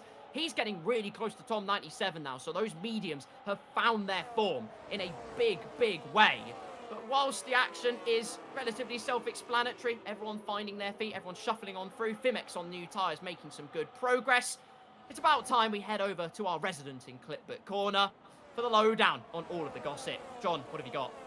Welcome again to Clipbook Corner. First of all, with the start of the race, we have Fimex and Lolanoba about to have a ding-dong battle in this one. So Fimex gets a great start, Lolanoba doesn't, and then it's all argy-bargy with Ricky and with Tom into the first couple of turns. It's Lolanoba you have to watch in this one because Fimex is sorting it out, but Lolanoba nearly collided with Tom and nearly tagged Meraki. They were so close from Lolanoba's perspective to take each other out of the race. So a very argy-bargy start. Tom managing to hold position. For that guy Vince, it was a case of using the battery here. So he deploys the overtake mode of the battery just to defend from Karim. And then he has no choice but to send it up the inside of Tom, braking a little bit too late in my opinion. But he got the move done. However, that guy Vince will try and come back on Tom. They're both deploying the battery. And as you can see, effectively they're running themselves out of battery with no chance to attack Ricky in the next straight. So that is the strategic play of this race that we were talking about. For Fimex, it got a little bit more dicey versus Alex Gillen and Ricky. Alex just steams it up the inside of 130R, then into the final chicane. Ricky says, oh, hello there. And Fimex had to go very late on the brakes defending. I have to say, perfect defense, though. And he's been a star of the show so far. So well done to him for that one. For Matt212, I didn't manage to get Matty's perspective of this, but you'll see into the hairpin. It's just a case of Matty braking too late and punting Matt212 out of the way, sadly. So a bit unfortunate on that one. Moving across to the other clips I have, another one of Fimex, and I think this is going to be what happens to Test Will. So a little bit of argy-bargy there, and as you can see, just Test Will spun round, unfortunately, and I think he did lose a little bit of his front wing in that. And last of all, what happened in the final corner to Test Will is just a loss of traction, just planting the throttle. As you can see, trying to get back on throttle, it goes the other way like a rally maneuver, and that is the wing gone. So there's been a lot of action and more to come. Back to you guys. Brilliant. Thank you so much, John. All the action in Clipbook Corner right there in front of your very eyes. We visualise the battle for the race lead. Interesting, though. Ricky 03, he loves an undercut. He's gone early. He's pulled the trigger, gone onto the hard tyres. The leaders haven't decided to respond yet here, John. No, they absolutely haven't decided to, so it's going to be a massive undercut for Tom 97 here, who's going to go for it. Ricky as well, who's gone for it, and Tom 97 I think is going to come out in a bit of traffic where he's out behind Fimex. He's out in 15th place, so will have to work his way through. I think that's what's playing on the minds of all of these drivers now at the top of the order. They want to just give themselves the opportunity to stay in position and stay in station and not have to fight with anybody, as Tom is going to try to fight it out. His next car up is going to be Fimex 1.7 up the road as he warms up his tyres, and with yellow flags out on the road, I think it may well be Test Wheel once again. Give Test Will an award. I mean, I know his race hasn't gone very good, but I give him the award for the most zoomed in perspective I've ever seen in my entire life. Fair play to him, he's literally sitting on the nose box. But while we gloss over his camera positioning fanatics, we're going to move over to the lead of the race once again, because Alex Gillen is practically pushing Meraki through the final chicane. Lolanoba overcooks it on the brakes. When do any of these four want to respond? Right on cue. Stage right exits Lolanoba into the pit lane. As Kareem, 70, and Fabio are having a fantastic fight once again. Still, the Alpine of that guy Vince proving to be a thorn in the side of those battling for P5 now. Into the pits, Lolanoba goes, responding no doubt to what Ricky 03 has done, or maybe trying to pull an undercut of his own as Concepts out of this race, crashes before Spoon, and we have a full course caution. The safety car is out, and if you're Ricky 03, you are punching every particle of air imaginable, because it would have worked oh so well for him. Oh, it will have. This is going to be a very important safety car. A lot of the drivers are going to be on lower fuel because they know that they can go for that aggressive strategy, and they are going to do just that. They are going to be lifting and coasting like there's no tomorrow under this safety car, and Concept 7, unfortunately, out of the race. And we'll get a view of what happened in a few moments' time. In the meantime, though, drivers coming into the pit lane. Matt 212, Matty D13, Tom 97 once again into the box. Alex and King Cryptics as well. But Tom 97 boxing once again. He's gotten rid of those hard compound tyres now. So this is going to be an interesting one.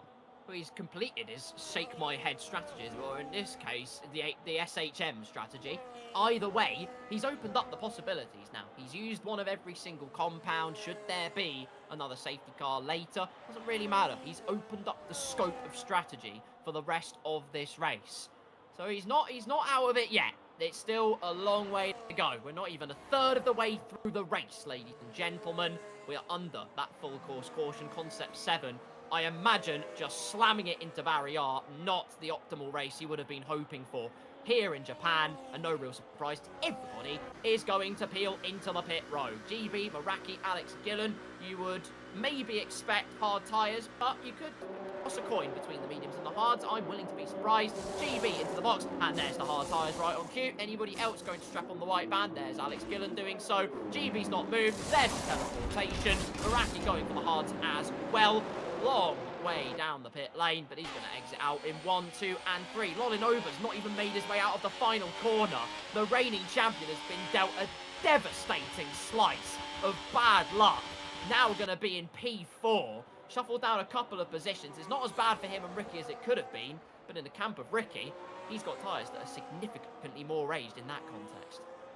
Certainly does. This is going to be a really, really intriguing part of this race when we get back to green flag racing as to how much these drivers are going to push. They've got the liberty to now because of the fact that they were able to just lift and coast and save everything, so they know that as they go through this race, the strategies become a little bit more apparent for the drivers and for ourselves, and for them, they can see that it's an opportunity to conserve, to prepare themselves, to go once again and to go for green flag racing fully 100%. Not that they weren't doing that already, because we know how they are by now and we know how they race, and they were really pushing early on, but it just gives them a little bit more liberty. It gives them a little bit more freedom to push, and so we might be seeing sparks fly, and not just from under the chassis, as we get going to green flag once again very shortly. Lap 17 here at the Japanese Grand Prix. You're watching round number 9 of the Creator Series. Welcome if you just joined. If you're still here for the ride, it's great to have you along. Put your predictions in as always, who you think's going to win this contest. Still very early days, but you never know.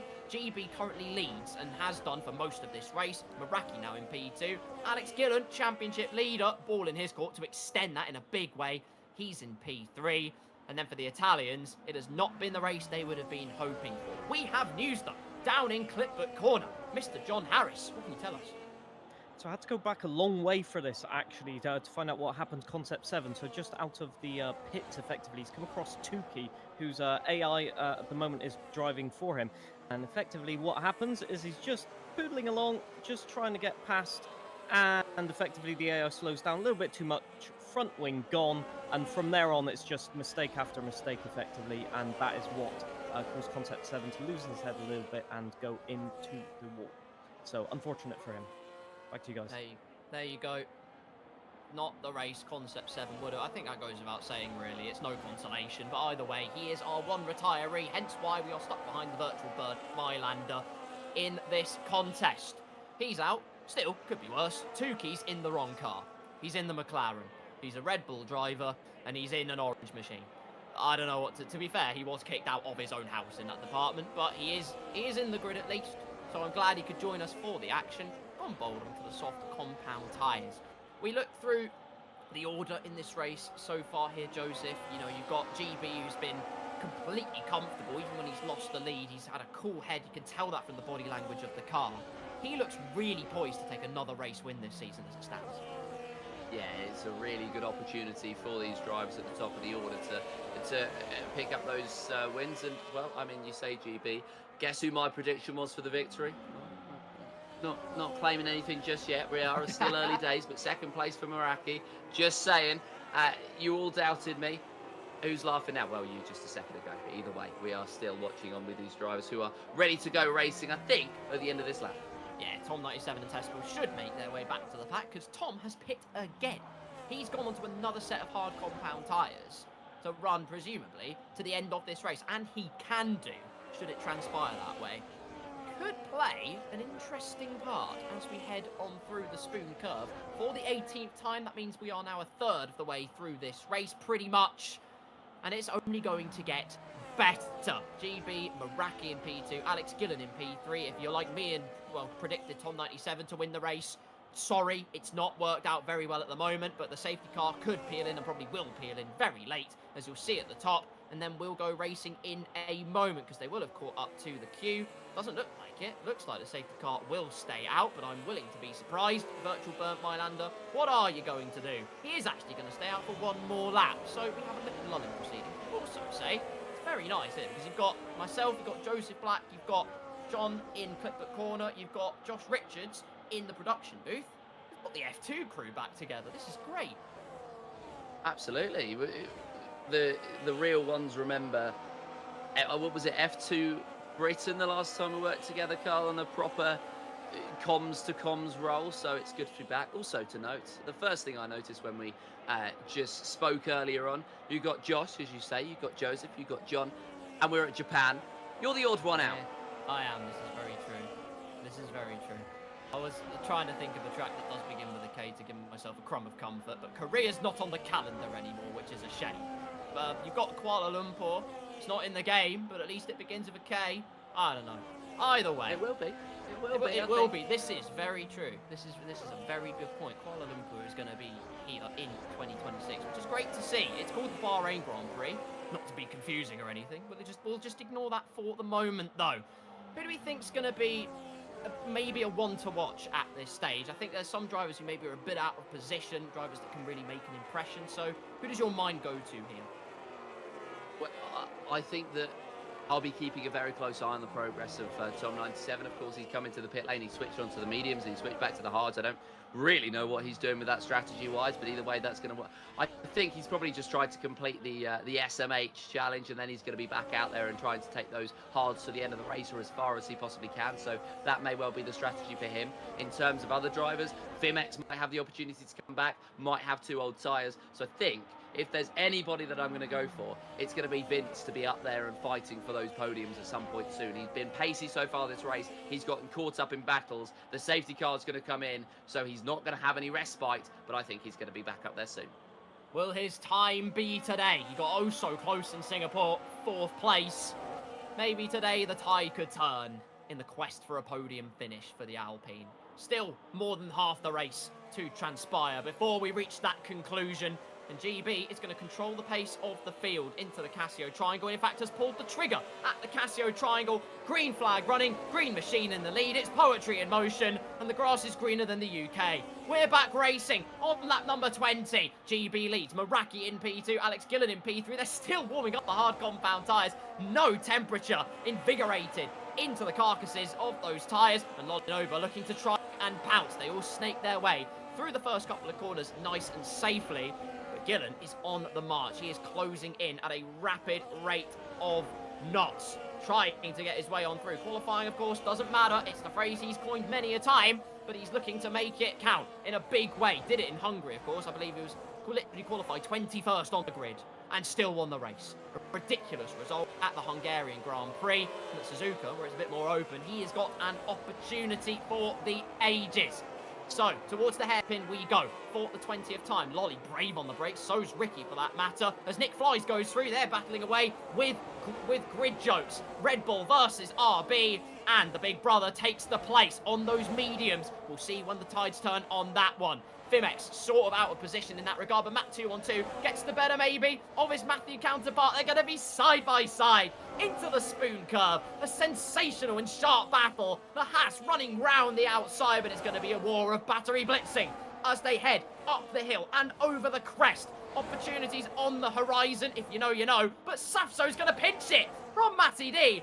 Through goes the Ferrari on the soft, and he's going to try and get two for the price of one. Two Matthews in two corners. He's absolutely smashed it. Safso is for Scooter here, Ferrari. Makes his way to P12.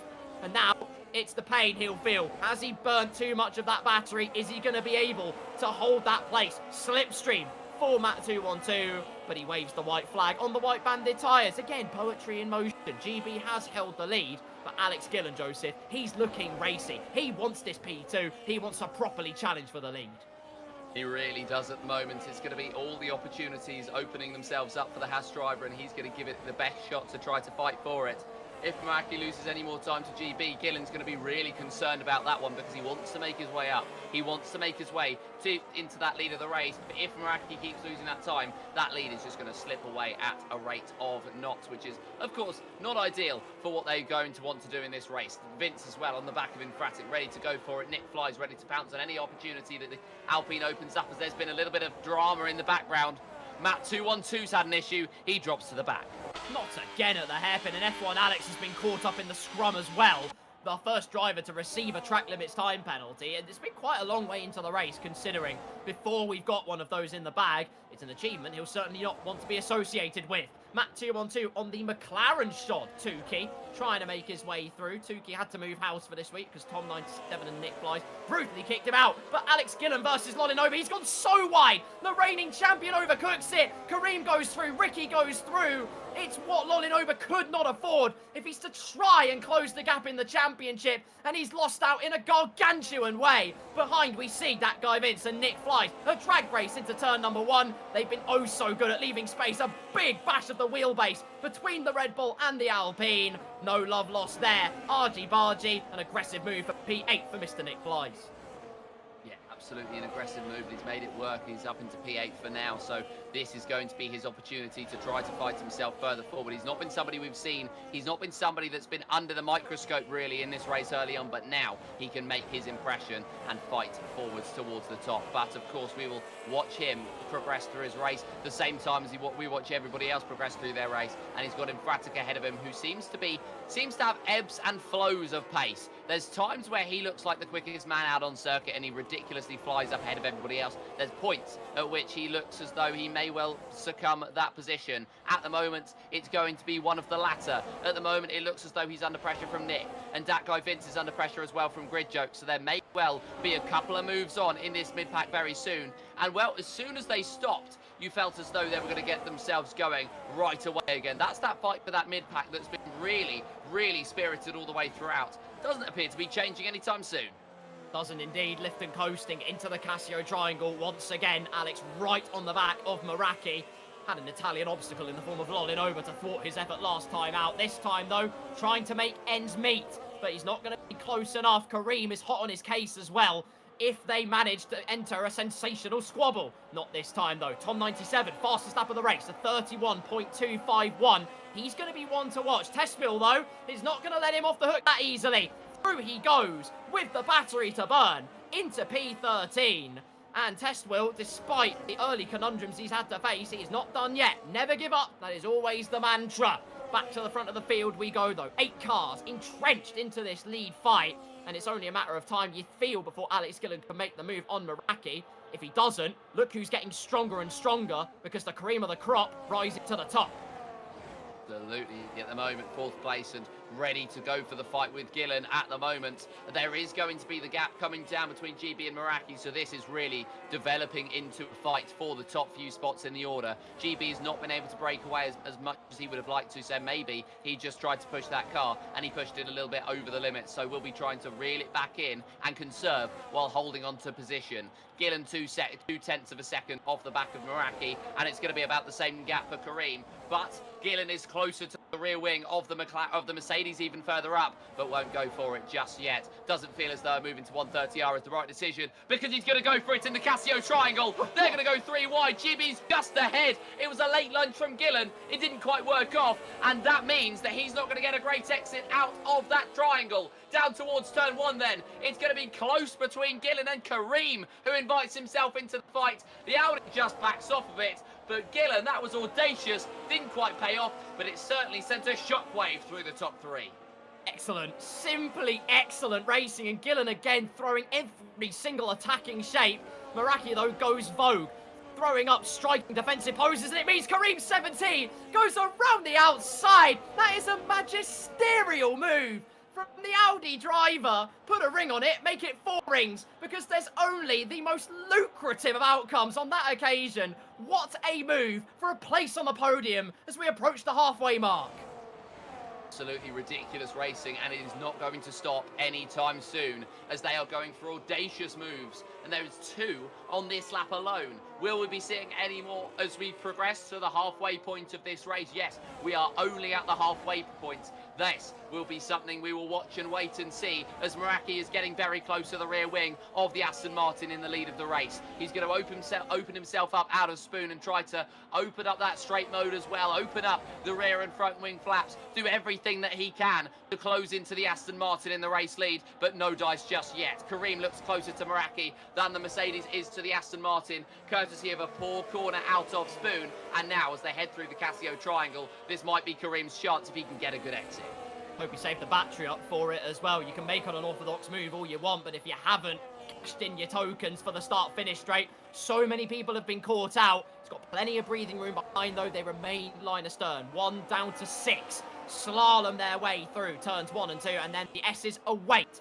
And then there's a bit of a disjoint now between Infratic and Nick Flies, who are interlocked in their own little dynamic duel. Tom interestingly let Test Wheel through. Hasn't got an answer for his pace. Test Wheel is closed right into the back of Safso to make that battle a little bit more sprucey. As one Ferrari defends, the other one looking fearlessly forwards until a Cadillac appears homing into the rear-view mirror, lolling over, having to regain the rhythm. And we've seen how rhythm has played such a big part here in Suzuka. If one driver gets displaced with an overtaking move, it takes a lot of time for them to get that rhythm back in. They feel slightly syncopated up to that point. So it's so interesting to see where they pick their moves and how that actually assists them psychologically as this race is developing. Oh, it is really interesting indeed to watch how they duke it out on this circuit at the moment, and they're only set to continue, as I say, and yeah, we will watch these drivers as 6 of them within a second of each other. Scratch that, 6 of them within 5/10 of each other. Infratic 1.3 behind as well, so he's not too far off, and they're going to be within 4/10 of each other heading through 130R, so the barriers just keep breaking. These drivers are going to keep working each other hard here, and I'm sure we can't see them on broadcast, but I know that their faces will be scrunched up in concentration as they head on to 26, as they head on to 27 even, and GP is going to take us onto it. Kareem 2/10 behind Alex Gillen. No move just yet, but there is one in the background as Nick Flies feels as though he's going to be the one who is going to be able to catch up to that top group, and so he gets thrown in front. Great stuff, using the battery, playing the intelligent game is the Red Bull driver. Now he's got to make the pace matter through the S's section. 2 seconds now the gap, as we are hearing news in Clipbook Corner that Alex's rear tyres are on fire. 102 degrees, and that is still growing by the moment. Fimex on those older tyres is feeling the pain. Safso's there, but again, an adventure into the wall, and that's a big one. Tom 97's out. He's out of this race. Caught up in the contact of Test Wheel, the car sent spiralling like a Beyblade. The championship chaser bows out at the halfway mark. And in dramatic circumstances, what a situation we find ourselves in. Only a virtual. Matty D's going to wait, and there's your customary safety car, ladies and gentlemen. Oh boy, the drama has reached fever pitch here in Suzuka. Tom 97 will not be able to gain anything. A big fat donut out of Suzuka, and there was hardly anything he could do.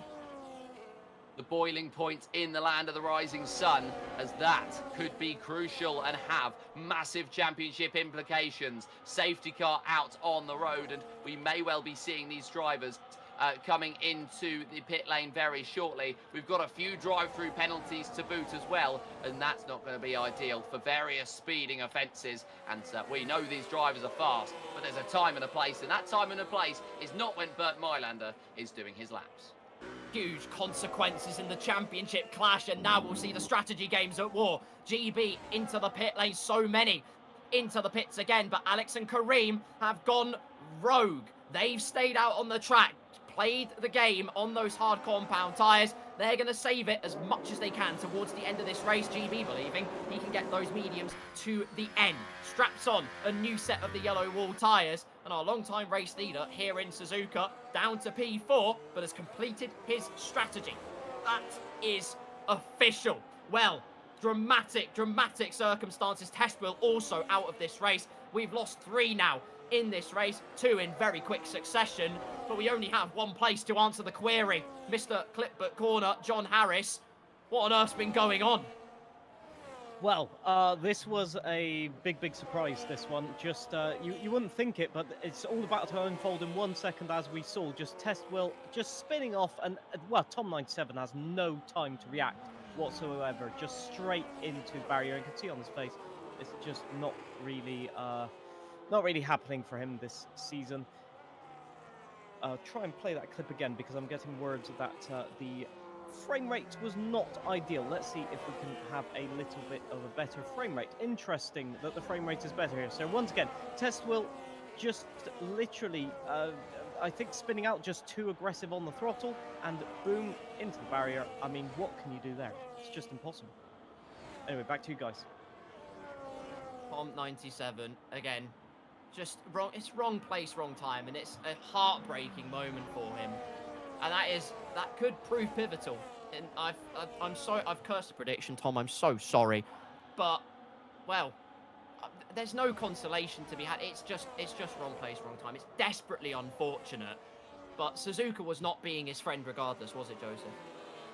No, it absolutely was not, and I believe it was coined by the NASCAR drivers who drive in this very pack, the bear pack, because you could get bitten, you could get mauled at every opportunity by any of the drivers in it. And when you find yourself slightly further back, so Tom97, of course, had the pace. He went for that gambled strategy. He found himself in the middle group. That's why we saw some drivers stay out, not go for that undercut. They waited for that safety car because they did not want to get caught up in the backpack. They did not want to get mauled, and unfortunately for Tom97, he was stuck behind Test Will, who struggled for grip all weekend, and that is just a culmination. Well, lap 28, ladies and gentlemen, and the story is this. Alex Gillen's closest challenger in the championship is out. Tom97 bowed out only a couple of laps ago after hitting the flying car of Test Will, became a Beyblade, and unfortunately that does not warrant points. It warrants a trip back to the pit lane. And that's the end of that. Test Will also bowing out, but it means the order is this. 3 drivers, in fact 4, staying out under that safety car. Maybe Matty D as well, but GB, the first of which, who we are highlighting now, did pit and has completed his soft, medium and hard strategy. Going to try and take the yellow walls as long as he can, maybe even to the end of this race. And you have to say, he's driven a pretty perfect race, all things considered. We'll see how the mediums fare as the stint goes on, but hasn't put a foot wrong. He's clearly got some psychological, huge strength out there, excuse me. Psychological, really huge strength. GB's just taken every single ounce of my voice away. Oh, GB, stop doing that, my friend. But he's driving an incredible race out there. I think there's no sugarcoating that. No, I don't think there's any doubt in my mind that he has been the best driver out there so far because, well, for one, he's led the race, and it takes being the best driver out there to do that. But he's just managed every single aspect of this race incredibly, and, well, he's going to look to continue on to do so. We are over the halfway mark here in your Suzuka Grand Prix. Get those predictions in the chat as we get back to green flag racing. Got some predictions. One saying Nick could be on for a podium if he keeps up for the first 10 laps with the medium runners. Great news now, he's gone onto the hard compound tyres and might well be right to the death.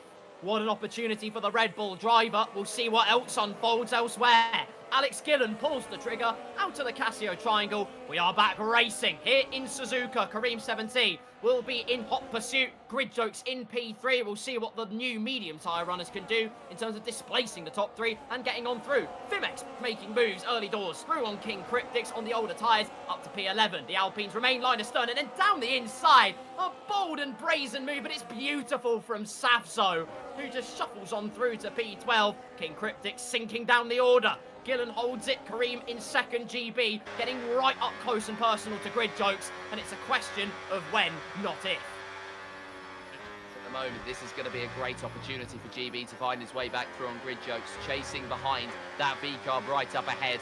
Chappers get through on King Cryptics. Hopefully his teammate GB can do pretty much exactly the same thing, a rinse and repeat move slightly further down in the lap. He has a look as they head out of the hairpin, and he has a look to maybe make a move into the second one. The inside line beckons into Spoon Curve, and he's going to find his way alongside, and he's going to find his way through. GB now into the third place, and that is the move he would have wanted to set himself back up to chase with the other drivers he was fighting for the race lead with. Yeah, hopefully he's got the battery to boot as well. Lolinova goes through on Nick Fly. They've lost a plethora of time compared to the cars ahead, displaced from the top six. Lolly trying to get on even terms. Down the inside goes Meraki, bouncing and blumbering over the curbs. Can't make the move at first. Big snap from Grid Jokes, and there's the punt to seal the deal. Big spins from Grid Jokes. Everyone gonna have to avoid him. Holds it onto the inside. Don't reverse yet, my friend. That's going to be a plane crash if you do. Luckily does resave Jointly, and Kareem's now got GB on his case. Right close to Alex Gillen. GB fighting at the bit to get through on these two. Retake the race lead. Good defense from Kareem so far, but again, matter of when, not if for GB.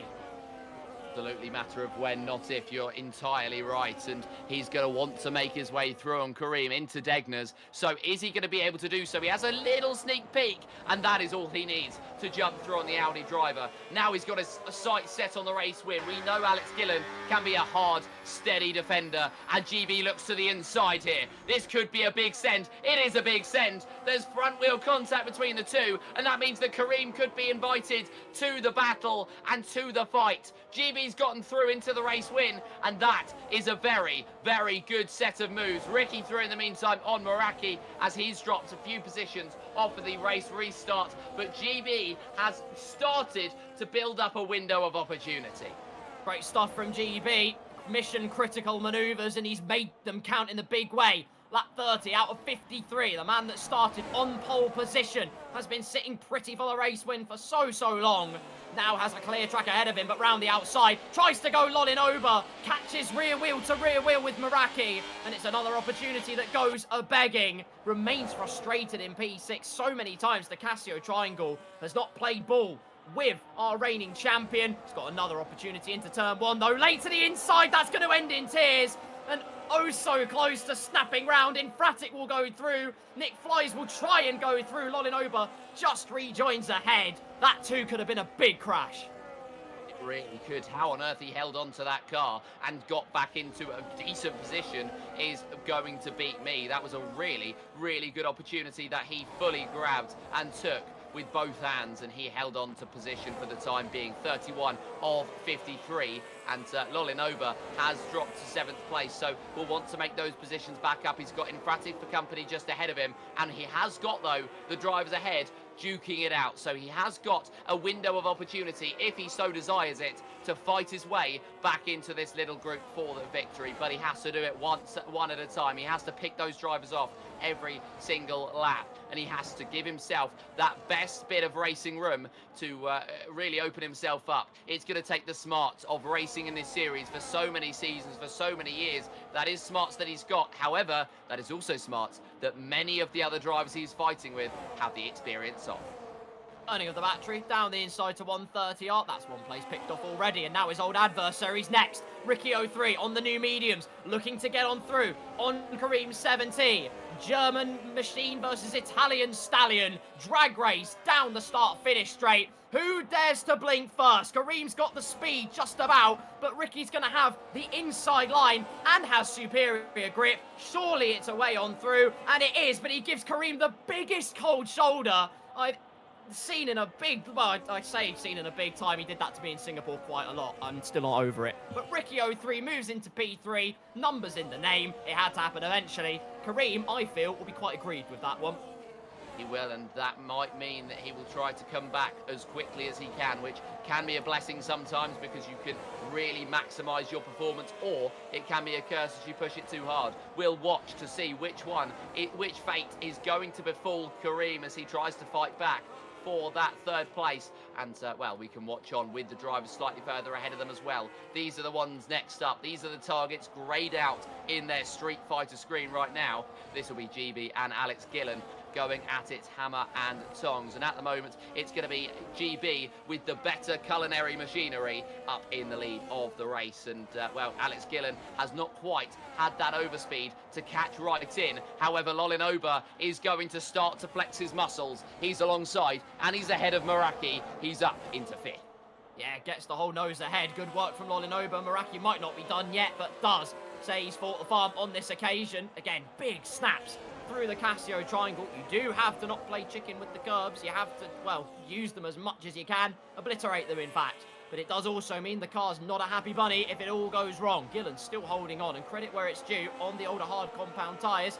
They are a great race tyre, but he's got to do the job as well with the surplus of grip that GB has, and he's doing a great job at the moment. Map 2-1-2 versus Fimex. The Haas driver is ahead. Can he seal the deal? You bet he can. That's P11 to his account. And Lolinoba, after that battle with Meraki, it's the wrong team, so this analogy might fall flat.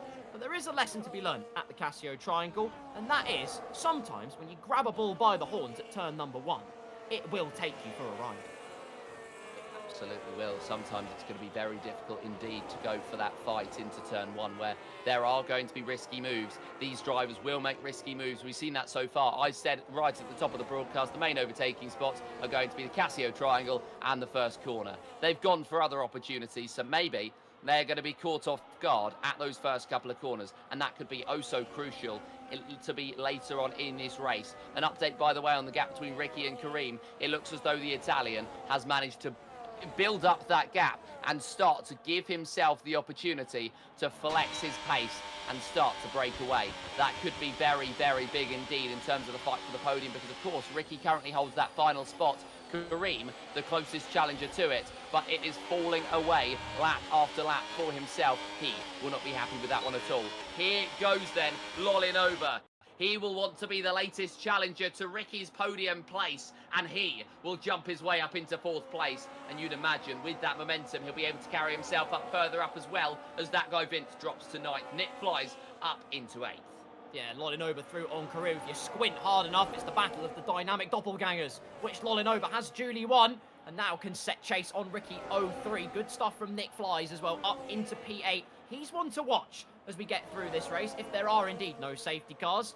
Tempting fate there. But if there are no safety cars to the end, he's actually in a great position. He's got the hard tyres, and the majority of drivers went onto those mediums, so he's only going to get stronger and stronger. And as Alex Gillen's proved, even with significantly older hard compound tyres, as Meraki goes through, big lunge at the hairpin, but it's a fair lunge, and it is a lavish lunge that the Mercedes moves on through with into the top 5.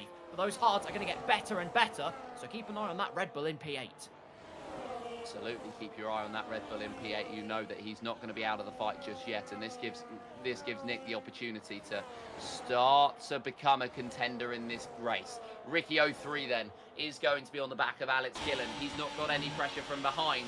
However, Gillen is going to have pressure from behind, and he's going to try to pressure GB up ahead. Attack being the best form of defence so far in this race, and it may well be a case once again of that being the opportunity. Lolinoba almost back within a second, so keep your eyes on that gap. You've got one eye on one eye on the other. You're going to get cross-eyed by the end of this race.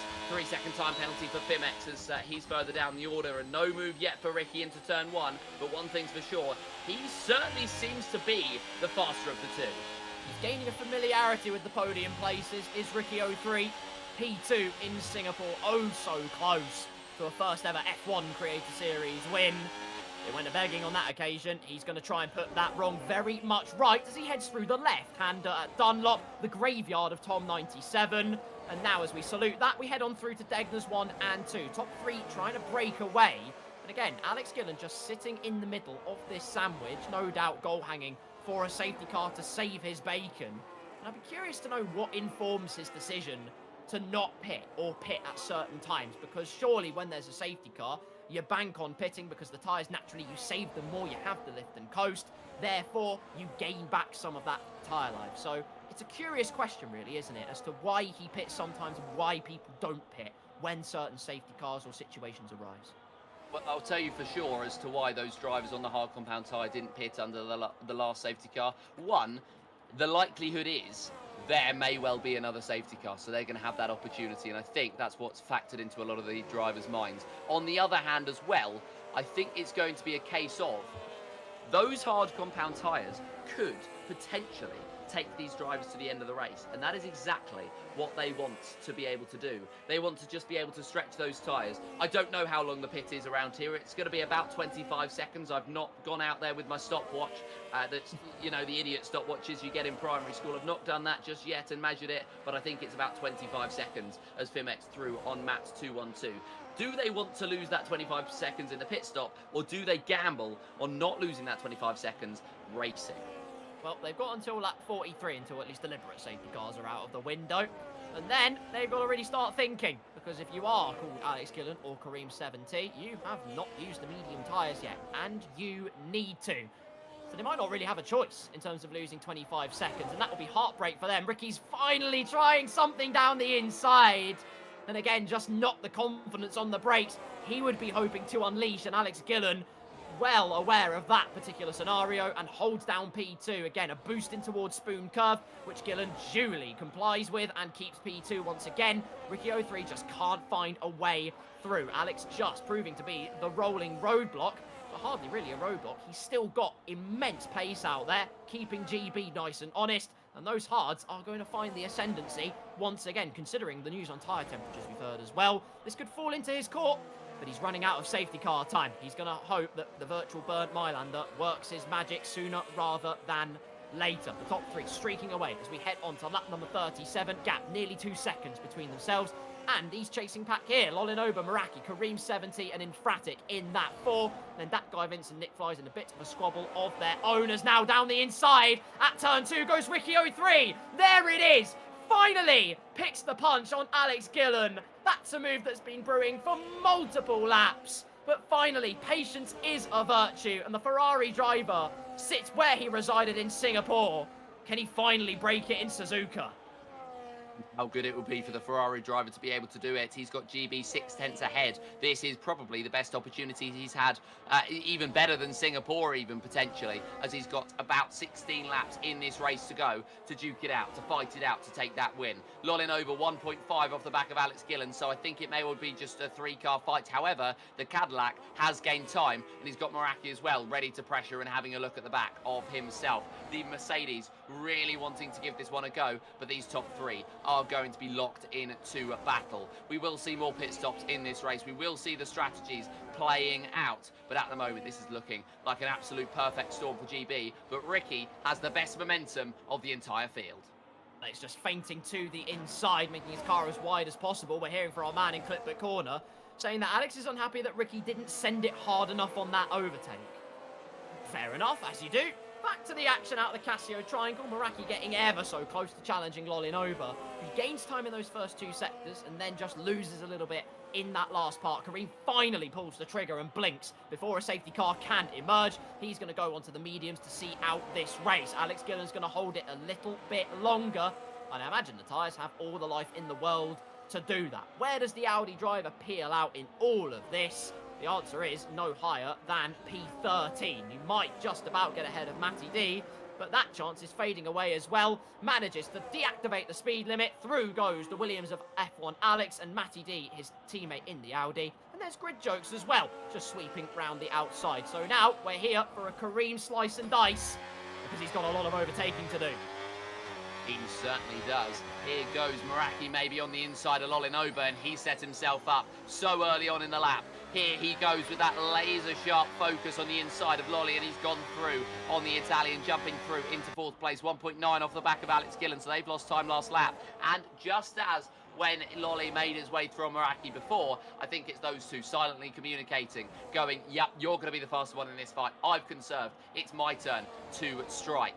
Ricky and Alex, seemingly Alex is going to get a different script to the one that Ricky's got, because in Alex's mind, he and Ricky should be fighting GB together. Ricky is very much looking to do this as a lone wolf, and he may well do so down towards the first corner. He was about 2/10 back as they cut down to the final couple of corners. I'm not quite sure he's going to be close enough. I think he didn't quite have enough overspeed as he exited out of the Casio triangle. So once again, he watches and waits, but he certainly feels as though he's going to be faster. Is there going to be enough? unconventional move in this first sector here, as he's gained to under 2/10 behind.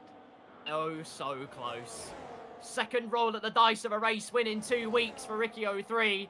It's red versus green, Aston versus Ferrari, GB versus Ricky.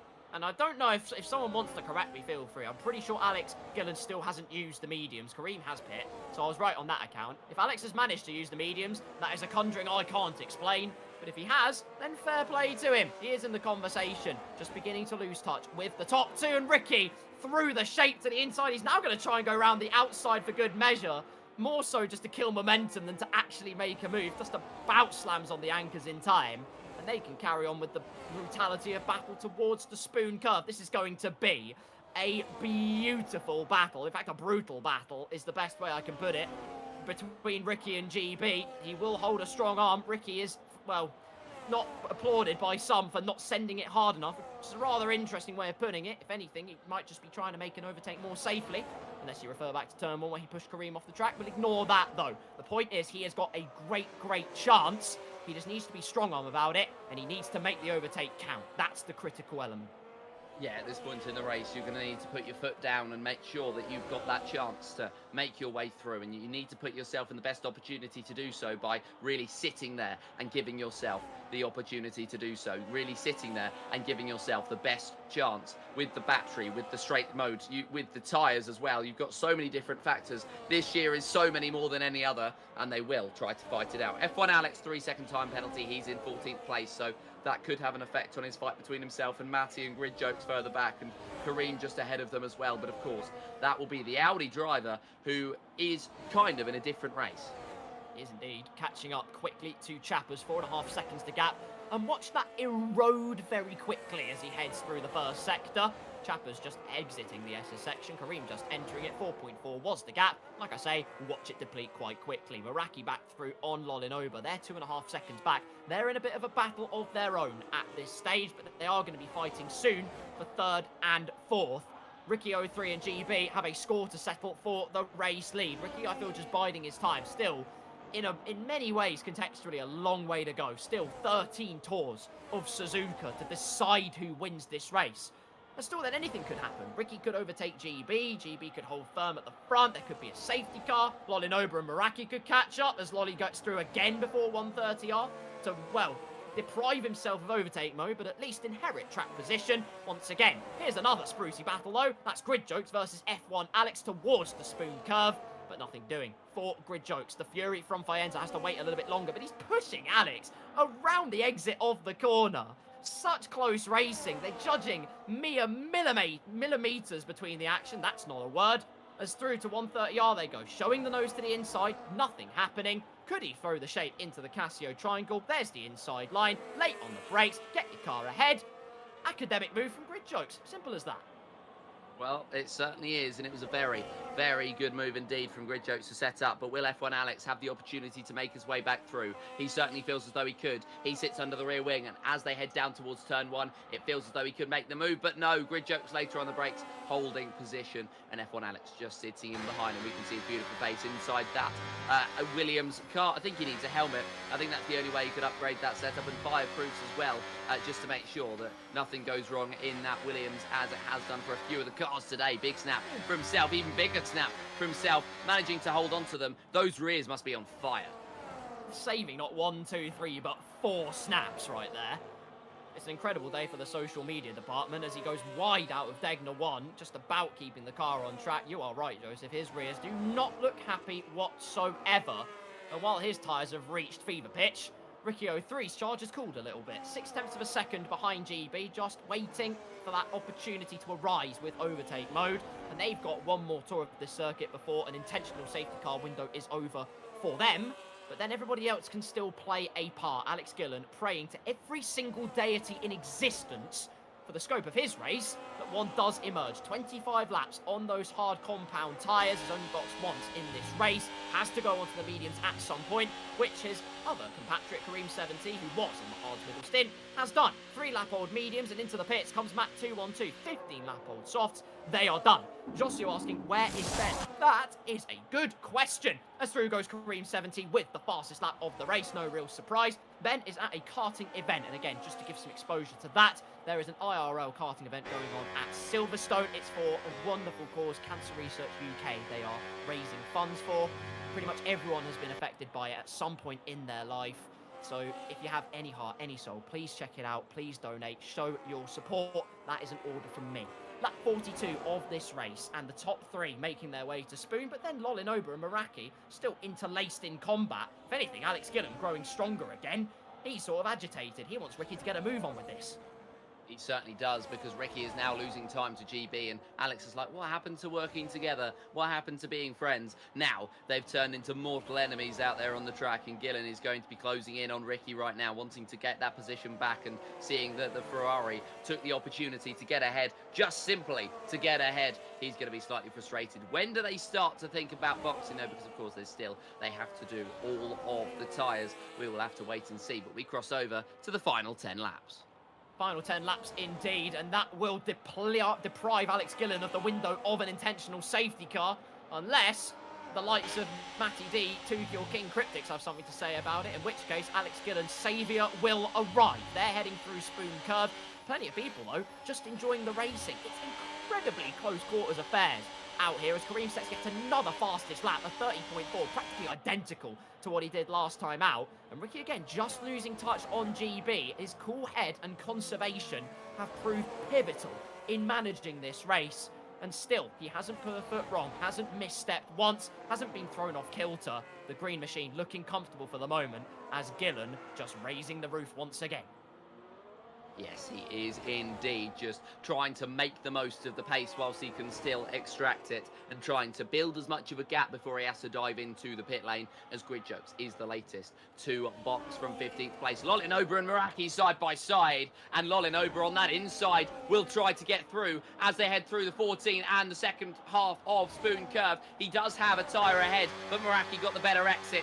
The Mercedes now might have a look into 130R. Is he going to have the guts with 10 laps to go? Lolinoba's going to cover him off. In the meantime, Gillen's overtaken Ricky finally. Meraki looks to the inside of 130R. Doesn't go for it. Big lockup, in fact, for Lolinoba, but Gillen has boxed. Gillen has boxed. It was about time he did as well, because that was it. There might be no more intentional safety cars. In fact, actually, he might have something to save his bacon, because some people are still on that 43. There's still time for Alex Gillen to have his race potentially saved, although with the pit delta he's lost now, that is toast. Kareem, with 5 laps older mediums, is going to have a huge undercut. So where does the Haas driver emerge? He's making his way to the end of the pit lane, and you know what? Alex Gillen, what a stint. Despite being 6 laps out on track and embroiled in the train of GB and Ricky 03, has managed to emerge 3.5 seconds ahead of Kareem 17. That is an otherworldly stint. It absolutely is. That is absolutely ridiculous from him, and he's done very, very well indeed. Gillen now going to be closing back to Fimex, who's going to have some worn hard compound tyres, but not as worn as I'm sure Gillen would want them to be. Meraki is going to be through on Lolinoba, just seeked the opportunity around the outside as they headed through turn 12 and cut him off before they got down to Spoon Curve. So that is currently a podium for the Mercedes man. So, 1 and 2, GB and Ricky 03. 3 and 4, Meraki and Lolinoba. An Italian chasing, a Brit defending. It is just perfect and par for the course to how this race is going to set itself out. Meraki won't have a lunge sent on him by Lolinoba, who has learned the overtake modes there and ready for the taking. And now he can deploy that boost, have that extra overtake mode. And Alex Gillen's charge has only just begun. Down the inside at 130R. A brave move back in the day, but now with the aerodynamics the cars have, it's just academics, really. But nonetheless, 1 place gain. Next target is Safso. We'll see what kind of pace he has to the end. Has only got 9 more tours of Suzuka to make an impression. And Nick Fly's hard tyres are getting in the good window. A top 5 could beckon for the Red Bull driver, but he's got 2 blockades of that guy Vincent Infratic before he can really reap the rewards on that. Absolutely, and don't forget he'll have Alex Gillen hard charging in this late race stint, and I think they may well come to blows, those drivers, later on in this race. Where can Nick Fly sense a chance? Is it down to the Degners? No, it's not, because going down to the Degners and trying to make a move is generally a ridiculous task, but they sometimes give it a go, they sometimes make it work, and it might be into the next hairpin. can't speak there because I couldn't quite imagine what happened in the mind of that guy Vince. Nick flies through into 6th. That's not the way he would have wanted to do it. To quote Wayne Mardle, I can't speak. And he might as well not, because he's nearly sent that guy Vince into a 180. That guy Vince not happy whatsoever, as you can probably imagine. He's now going to give chase onto the dynamic duo of Infratic and the Red Bull driver. The heat-seeking missile up ahead, who's now got a dispatch of a Williams driver. There's something about this man and blue cars. It could get tasty. Just keep your eyes peeled. Ricky 03 closing in on GB. Can he make a move into turn 1? No, because he's too far behind. 3/10 is the gap.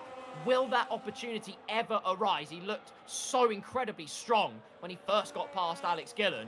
Now he's just struggling to make an impression. GB's management has been marvellous, as we're seeing in the Twitch chat, nearly sent Vince to Narnia. I think Vince did see Narnia briefly. As Gillen goes through, that's 2 places gained on his quest for bigger points. 8th place now with battery to burn.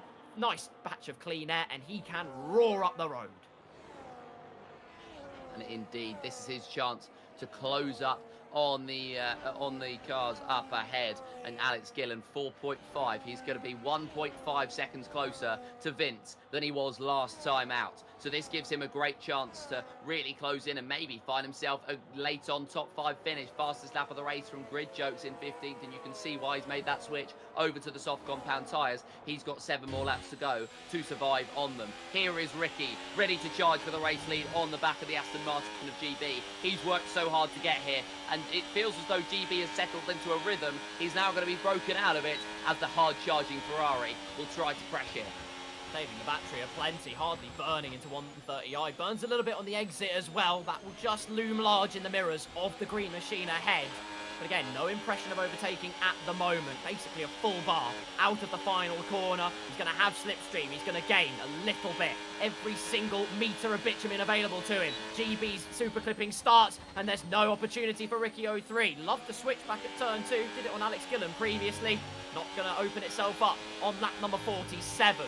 Still time though, and if he's a bit more brave on the battery, he could slice up a move into 130R. Watch this space. Alex Gillen, fastest lap, no surprise, a 29. We're into the 29s in race trim, and he's now half the gap to Nick Fly's already. Vince is back past, Nick has let him through, so fair play to the Red Bull driver, but that's going to endear Alex Gillen even closer into the battle, and he is eating away at that margin. Is indeed 1.6 between Nick Flies and Alex Gillen. We're going to get a move for the race lead. GB is going to get ahead of Ricky, and that is going to be the defence for the Aston Martin deployed. And the Ferrari really had a go, so he's looking racy late on. He's going to try to catch him off guard. He's certainly caught us off guard here in the commentary box, and they will keep duking it out. They've got about 6 laps to go. This is getting tense. This is exactly what we want to see as well. 5.5 seconds almost to the duo battling it out behind. And now it's time for Ricky 03 to throw caution to the wind. They've got the margin to play with. They can absolutely throw in some marvellous and mercurial manoeuvres. Ricky 03 could be the Maverick, finally prizing away a race win. He's got an established race winner between him and that eventuality. GB, who has been imperious this race for pretty much the entirety, has got a fast-charging Ferrari to try and pick his pocket. And here he goes, round the outside. Will space be left? You bet it will be. But GB closes the door. Brilliant defence from the Aston Martin. And an outstanding attempt from Ricky 03. But he's got to send it a little bit more than that. It's going to need to. This has been a couple of occasions now where he has sent it, but he hasn't quite sent it as hard enough as he absolutely should have. So GB is going to be just warding him off and warning him that he is going to have to send it to make that move. This is Ricky's chance, down towards the first of the hairpins. Is he going to send it late? Of course he is. GB defending the inside, Ricky going to the outside and switching back. And this might be a swap for the race lead if he can put the power down. He's going to squeeze GB as much as he can. And it's not going to be done through the first hairpin, but it will as they head down to the second. The Italian leads the Japanese Grand Prix. Phenomenal move. Ricky 03 takes the lead 2 times in 2 weeks. He led in Singapore. He leads now in Suzuka. There's something about tracks with the letter S at the beginning of its name. Now it's the drag race towards 130R, and he's extending the gap course, has the overtake mode, but that will fall in place now to GB. Now it's Ricky's turn to try and defend, and his first attempts at the Casio triangle might well have fallen by the wayside. Grid Jokes with a yellow flag at the Dunlop curve. GB retakes the lead here in Japan, and the RB's trying to regain the track. Has gone off in a big way, fishtailing out as he can't quite plant the power down. Sand all over the tyres, and Alex Gillen's just picked 2 for the price of 1 into the Casio triangle. That is a rapid return on investment. Now P6 and easily on for a top 5. And who knows? Sky's the limit once he gets past Infratic. We'll have to find out. Ricky 03, 3 tenths behind. Made a great move into the hairpin.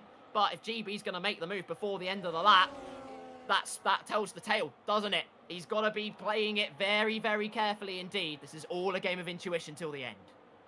It is, and it's all a game of patience. We said that consistency wins championships. Consistency also wins 53-lap races. And so, GB, who's been consistent all the way throughout, is facing up against Ricky, who needs to get himself just a rhythm to find. He's pushed so hard, he will be drained mentally. And so, it's going to be difficult for him to be able to do just that. Grid Jokes, another penalty for the V-Cub further back in the order to add to his collection, and he won't be climbing any higher than 15th places. There's going to be yellow flags out there. I think Grid Jokes is trying to retire himself out of the race and failed. There we go. The safety car is going to be out at this late stage of this race. Lap 49 of 53. We've got a safety car with what will be 4 to go.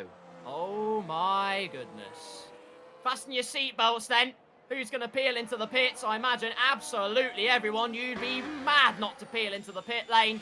And GB and Ricky have done just that. Grid Jokes out of this race. And now we have a full course caution for what is now the 3rd time we're going to be under the safety car. And everybody is going to strap off those tyres. Gillen will feel quite aggrieved because he felt like he could do some real damage. Everybody peeling in new soft compound tyres. That's why they minimise the runs. And he almost picks the pocket of Infratic breaking into the pit lane. Fimex having to slow right down, and in fact elects to stay out on 22-lap-old hard tyres. If anything, it's going for glory. Where's he going to emerge? And the answer is, ladies and gentlemen, Fimex is on the podium. Stop the count. Yes, indeed. Fimex on the podium, and that is exactly what he would want to see. However, Meraki is 1.1 behind, and Fimex has a 3-second time penalty. Anyway, so the Alpine wouldn't get that podium, but not to spoil your party at all. But either way, this will be really, really good for Fimex if he can hold on to it. But those hards are going to be starting to really screech out. Lap 50 out of 53. And the drama continues. Grid Jokes out of this race. I've no doubt smited himself out beyond the customary deliberate safety car window. Watch Gillen's clipbook on Monday for more. But GB leads, Ricky in P2, and great news for them, Fimex is the buffer between them and any charging competitors. So it could be very much that 2-horse race, but only time will tell. Everybody on soft tyres pretty much, Tukey in the wrong car and pretty much on the wrong tyres, 22-lap-old mediums. He too might well be a sitting duck. Who on earth do you call to win this race here, Joseph, was the question I would ask, but I think it'd be hard-pressed to find anyone other than GB. He's had all the answers and has controlled this race so brilliant. However, Ricky 03 has had the pace over the last 10-15-ish laps over on GB. And so this could be the opportunity that the Ferrari has wanted. He's managed to stabilise and get himself a little bit more calmed down. But we may well have the chance, as we've got one more lap of this safety car, you would imagine, we'll have the chance to go back down to John Harris in Clipbook Corner. Hello everyone, hopefully I've sorted this out and we have been investigating behind the scenes. So first of all, that guy Vince, Nick Flies. Well, I didn't manage to find Nick Flies' POV, but hopefully we'll be able to see that guy Vince's POV. Just checking here, seems to be playing okay right now. So Nick Flies tries to go for the ultimate inside, but he seems to just lose the rear end and turn into that guy Vince. I'll play the clip once again, play it back for you guys. So just, I think, locking the rear brakes, and it just spears him to the right, and that guy Vince really, really close to Infratic there, so could have been a major incident. No wing damage, though, so very, very lucky on that one. And Grid Jokes doesn't have clips enabled, so unfortunately, Grid Jokes, it was effectively losing it through the end of Sector 1, so quite unfortunate for him. But yeah, he then put it into the barrier voluntarily. Back to you guys.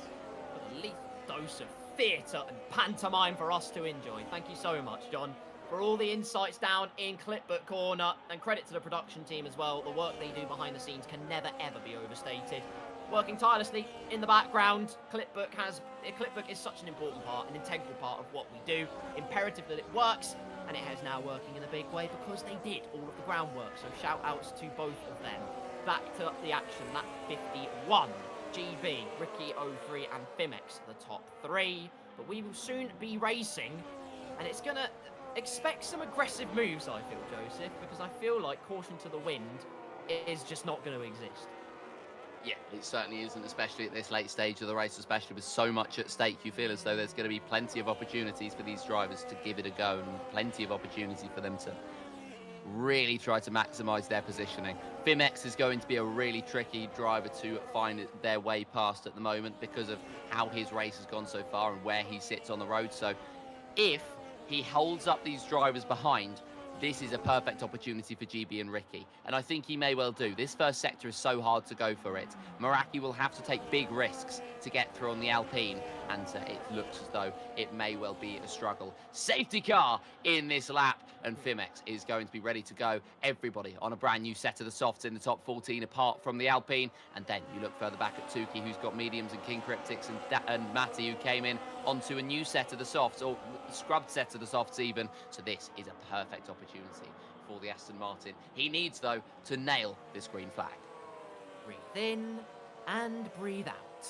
Will it be glory to the green machine, or will it finally be Ricky painting the town red? We are back racing. GB pulls it through the Casio triangle, and Fimex has rolled out the red carpet for 1, 2, 3, 4, 15 cars, and that's all of them through. Unleashed to chase down the race win. Lolly versus Meraki. That squabble has not been settled, and it will continue to be unsettled. Meraki does his defensive due work with a switchback out of turn number 2. Lolly trying every trick in the book. Might be a sweet enthusiast because he's got a few twicks up his sleeve. Ignoring yellow flags though. 10-second penalties for Fabio and Vince, who now will see themselves plummeting down the order at the end. Gillen up into P8 has got a country mile between himself and Karim. Nick flies round the outside of the Dunlop curve. Chappers down the inside. Fimex being absolutely mugged out there. But we turn our attention back to the front as there's a send into Degna 2. That could have got grisly, and it might well have.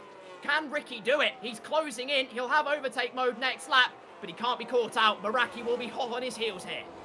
Lolly Nova being fought by Infratic, and the Williams is going to give it a go, which is going to frustrate the Cadillac, knowing that he's not going to be in anywhere near in contention for this race is Fabio. So Lolly Nova will just want him to leave him alone to get on with his work.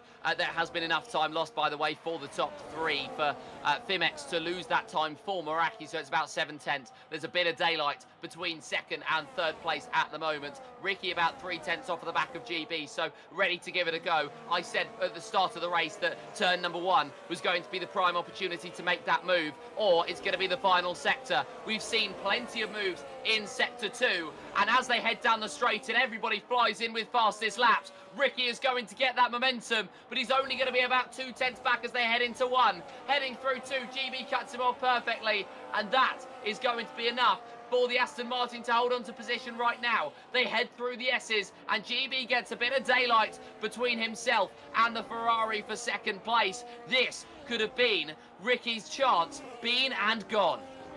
Still time. One last chance, perhaps. Maybe a couple of chances if you're feeling adventurous. The hairpin, spoon curve, Casio triangle, 130R preceding that. It's not yet over for Ricky 03, who is just holding the slipstream, goes to the outside of the hairpin. We've seen him switch back here before. He's going to try it again, but GB has it covered. Now he has to burn a little bit of battery towards the spoon curve. Can't burn too much of it though. GB's already saving. Ricky could be caught out here, basically pushing him towards the spoon curve. Now begins the lift and coast.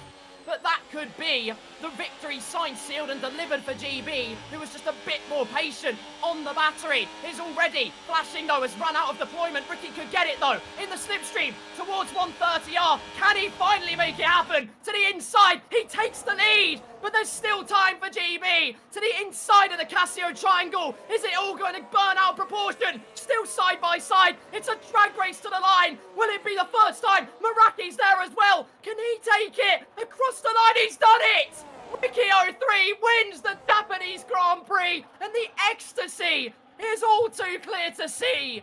Forza Ferrari, Grande Ricky 03, he's finally done it. And in dynamic and dramatic circumstances, it's not one new winner, it's two in the space of 2 weeks. How on earth has Ricky pulled that one off at the line? That is sensational. The Ferrari driver somehow managing to get that victory, and you could see it just what that means to himself. He is over the moon, and you can just see exactly why. He worked for that one so very hard, and GB in that second place will be absolutely crestfallen. The awards, by the way, fastest lap Lolinoba, most overtakes for Fimex, who had a dramatic race, cleanest driver Alex Gillen, which we don't see very often, and the driver of the day, Safso, whose teammate took the victory in the race in style. Here's your final classification then. Ricky 03 wins in the F1 Creator Series. It's a fairy tale for Ferrari. GB in P2, 21 thousandths of a second. And Meraki rounds out the podium. Lolinoba with fastest lap in 4th. Kareem 70 recovers to 5th. Well done him. Gillen in 6th. Nick flies 7th place with Safso, Matt 212, and Chappers rounding out the top 10. Cryptix, Fimex, Vince, F1, Alex, and Infratic round out the point scorers. The rest of the classification is there for you to see. Wow. Wow, wow, wow. What a race we have had at the Japanese Grand Prix, Joe. Your heart has to break for GB. But credit to Ricky. He's finally done it. I think Singapore was just a prelude. He's finally broken the dark, and that will just help his confidence so much. You could almost sense it coming from the first lap. You could sense that you were going to have a special finish on a special race, and that's exactly what we managed to do, which is, well, it's great to be.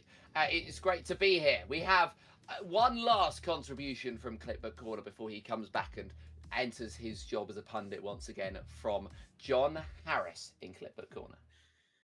Well, that was an eventful end to the race, wasn't it? First of all, let's have a look at that restart from Fimex. So tricky on the tires. And once again, I hope these clips are playing. Hopefully we have resolved the issues right there. So for Fimex, he wasn't really warming up the tires. I think the tires were a little bit cold. And it's just on the exit of the last corner. He just gets it over the curb, loses the car. And sadly, because he's on the grass, that is an illegal overtake for a few drivers there. And that's what brought out those penalties. But you can see the reaction from his friends, devastated for him, to be fair. And how could I leave this out, to be honest? Ricky, just the emotion on his face. You have to look at the emotion. So obviously, up the inside 130R looks even more dramatic from his screen. And then the late braking, the argy-bargy from both of them. It's not exactly clean racing, but you're going for the win on the last corner. Still argy-bargy all the way to the line. And just look at the reaction.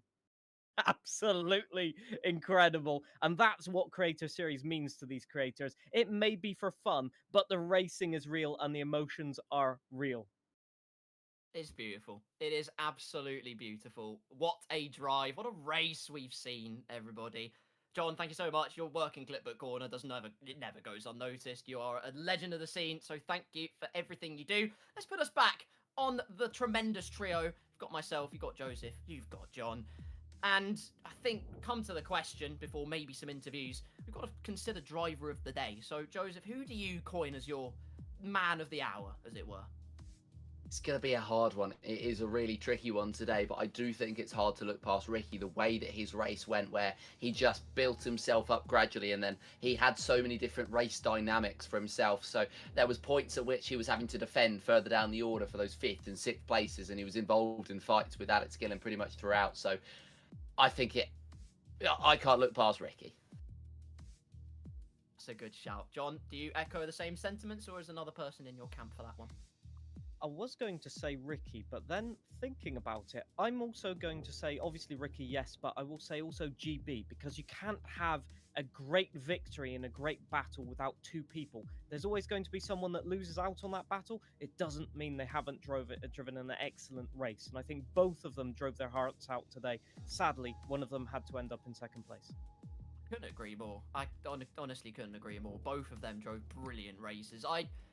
Ricky 03, purely for feelings and good vibes, he gets my driver of the day. GB drove a masterful race, and it all came down to the last lap. That's what it's all about, though. It reaches boiling point, but that's what we want to see, isn't it, Joseph? When that final trigger is pulled, you just see drivers throw caution to the wind. It means everything to them, and that emotion across the line was just beautiful to see.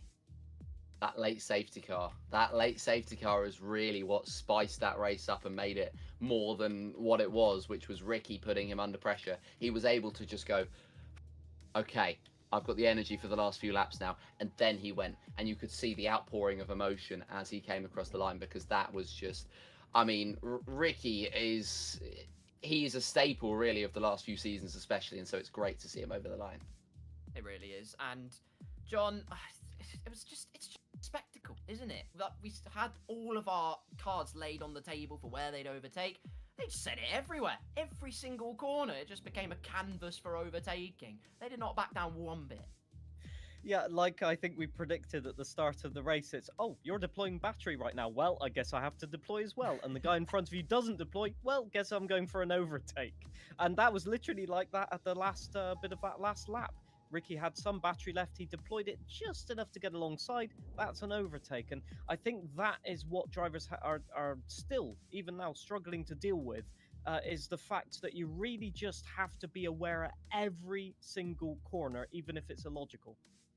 Couldn't agree more. Well, I think it's only right that we bring in the man in Japan, the man of the moment. Ladies and gentlemen, introducing, winning for the first time in Creator Series, Ricky. Congratulations! Here I am. You've done it. Holy, You've done guys. it. That must. Holy. I can't imagine how that must feel. I have the trophy here. Let's go. Let's go. Yes. Love, man. It's great to have you here. I know how it feels, how great it feels to get that first win on the board. I can only imagine how you must feel, and to do it the way you did, right on the last lap and the last corners, no less. Yes, was I was heartbreaking. I don't know how to say that. Like I was dying at the last corner because I felt the victory, and I sent it like Alonso did on Schumacher. on the last turn. Yeah, it's honestly just quality racing. But winding back from that safety car as well, it wasn't just then. You and GB were fighting out for the win for ages and ages. If that safety car didn't emerge, do you think you could have still made that move happen at the end of the race? Yeah, I was doing that because I was confident at like 15 laps to go, and I was pretty confident for overtaking him, and I did at before the safety car. But I was okay. Let's just wait and for keeping the overtake on. Okay, so but the safety car ruined our battle. But yeah, it ended well as well. Like ended very well. No, I couldn't agree more with you. Yeah, it's just a quality race from you. You got the trophy. Look at him, he's a happy man. Finally, a couple more things from me. Next track we have, it's not a fan vote, it's the Netherlands. You've got that first race win in the book. How are you feeling? Maybe 2 for 2? Maybe I can do it because Netherlands is my best. Like the last time I did really shit things that I have to say sorry for being dumb. But yeah, I'm gonna I'm improving. You can see it because I never won in Creator Series, and the day arrived like today, and then yeah, I'm gonna try to win more races. Starting to Zandvoort, that's one of my favorite ones. Brilliant. Can't wait for it. And finally, before we let you go and celebrate with your audience, revel in the victory, any words for your Italian fans out there who have been so furiously supporting you and have seen you to your first race win today? No, I'm not, like, before I can say something to my fans, I want to say something to my friend Meraki. And for all of my international fans, 6, 7, and then I can say, and then the thing I can say is, dai ragazzi, grazie a tutti. Oh, grazie Ricky, what a show you put on. Welcome to the club. It's great to have you here. Thank you so much, Carl. You're welcome. Enjoy it. We'll see you in Zandvoort, mate. We see you in Zandvoort, guys. Let's go. One trophy in the cabinet, many more might well await. Ricky 03, your race winner, ladies and gentlemen. But we go from P1 to the bottom of the podium in P3, because even then, it was a spectacle for excitement. We bring in Thank Mr. you. Maraki. Welcome in, P3. Hello. That got tasty towards the end. You weren't far off picking the pieces for a win there. I honestly, I'm over the moon at a P3, but it's more so if there wasn't that tiny little patch of grass that sticks out from the pit barrier, then I can keep my throttle planted, and you know we've got like all three of it. It's like the you know the finishing cars in the first race when his tires explode. Like Yeah. it's that close. But I kind of realized I had to back out, because if I keep my foot like on the throttle and I go on the grass, I am probably spinning and ending up in the wall. So it's I was sensible. And just I guess solidified P3. So Sensible did the work. We'll take it. P3 is. today. Let's also look on throughout this whole race, really, because I think you've said it yourself in terms of the battery management has been something you've really struggled with. I think Yeah. this race, it looked to be sort of a turning point, in my opinion, where you did manage it really well. Just what are your thoughts on yeah, I think around here it's just easy to kind of know what other people are doing. So like the first I think 5 maybe 10 laps, I kind of struggled knowing what I think it was GB and I think it was Ricky or Lottie. I don't know who it was, the two cars in front of me. But I kind of struggled because I literally haven't touched the game for like 3 weeks before today, so I was kind of a bit mudded. So like I kind of just learned what I had to do again and kind of just I guess shadowed what the others did in front of me, and yeah, we kind of just locked in really. Like it was fine. Like towards the end with with Lolly, I think we kind of had him solidified behind us, but you know it would have been interesting to see what would have happened between me and Lolly, because we had a bit of a moment earlier on in the race. But yeah, it is what it is. Like yeah, that's that. It felt okay today, my pace. So Yeah, there you go. Well, if that's 3 weeks off and he gets P3, ladies and gentlemen, beware. He's on his way back. Yeah. He could well be. You never know. I'm rooting for maybe. you. Maybe next race we'll finish P16 again. So we'll see. P6, hopefully not. It's Zandvoort next up though. What are your expectations going into that one? Thoughts and feelings? Last time I drove that track, I put Fabio in the wall, and he wasn't very happy with me in a different league. So Yes. who knows? Maybe it'll happen again. Maybe I'll do it for the I'm not going to swear, but the S and giggles. Yes. So No, quite right. we'll see. It's like a pretty easy track for battery management again, isn't it? So Yeah. I think it'll be okay to kind of get up to speed on and have a bit of pace. So we'll see. I like Zandvoort. We will indeed. I think also, final question for me, just an act of curiosity on my part. With the 2026 cars, compared to, obviously, we've got the 2025 cars, they've been and gone in terms of a machine.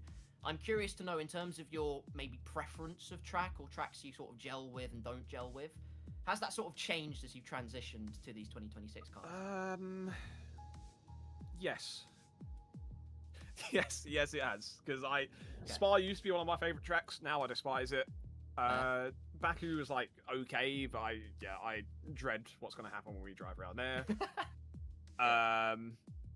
Yeah, it's kind of like just the tracks with straights I now hate. Like the tracks like Suzuka, Zandvoort, just anything where battery management isn't actually that critical, then it hasn't really changed anything. But there's definitely some tracks that I used to love that I now hate because of these cars and these cars only. So Yeah, I can. Duracell Simulator.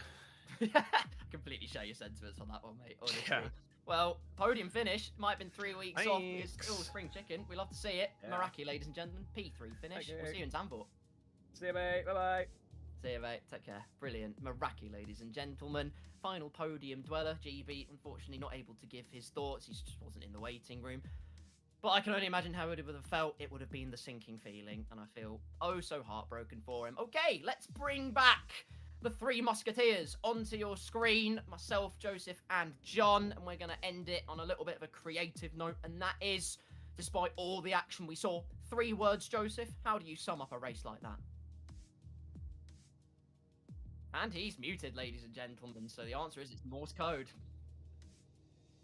There we go. I fixed it. I said you put me on the spot. I was just stalling for time. That's all I was doing when I muted myself. It was an intentional move, and I always meant to do it.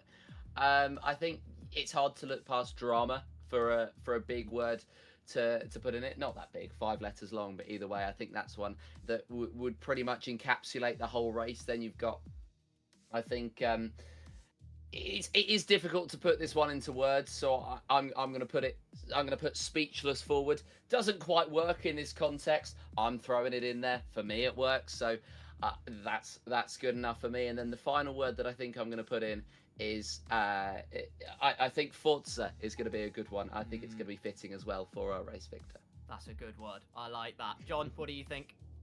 3 words? 3 words only? Okay, here it goes. Deploy battery now.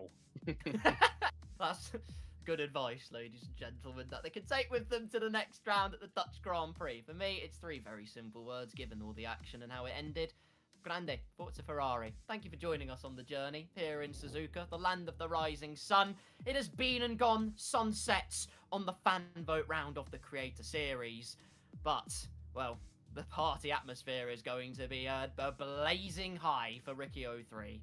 A brilliant race win. He's finally done it. An incredible race all the way through. And if you have enjoyed that and you want to keep up with all the action, not just in the F1 world, we have some iRacing stuff going on as well. Make sure you follow not just this Twitch channel and our YouTube. Make sure all of those social medias at the top you get yourselves hooked up onto to keep up with all the Creator Series gubbins. I've been Carl Poranic, been presenting, lead commentating. I'm surprised I have a voice, but it's been an honour and a privilege to not only do this broadcast, but also do it with 2 wonderful people beside me, Joseph and John. Joseph, starting with you, it's been an honour. Where can the lovely people find you on an internet?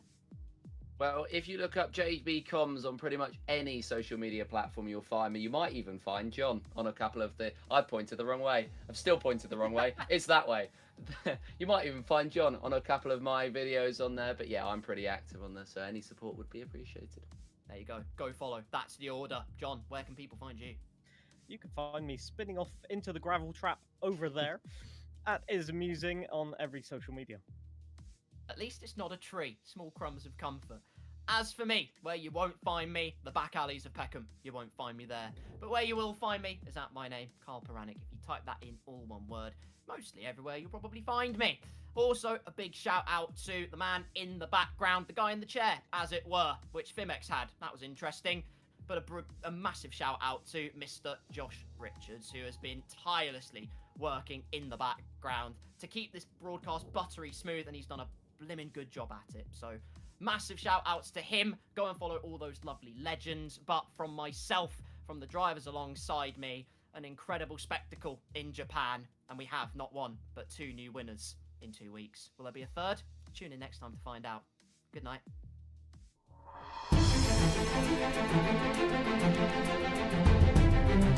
Thank you.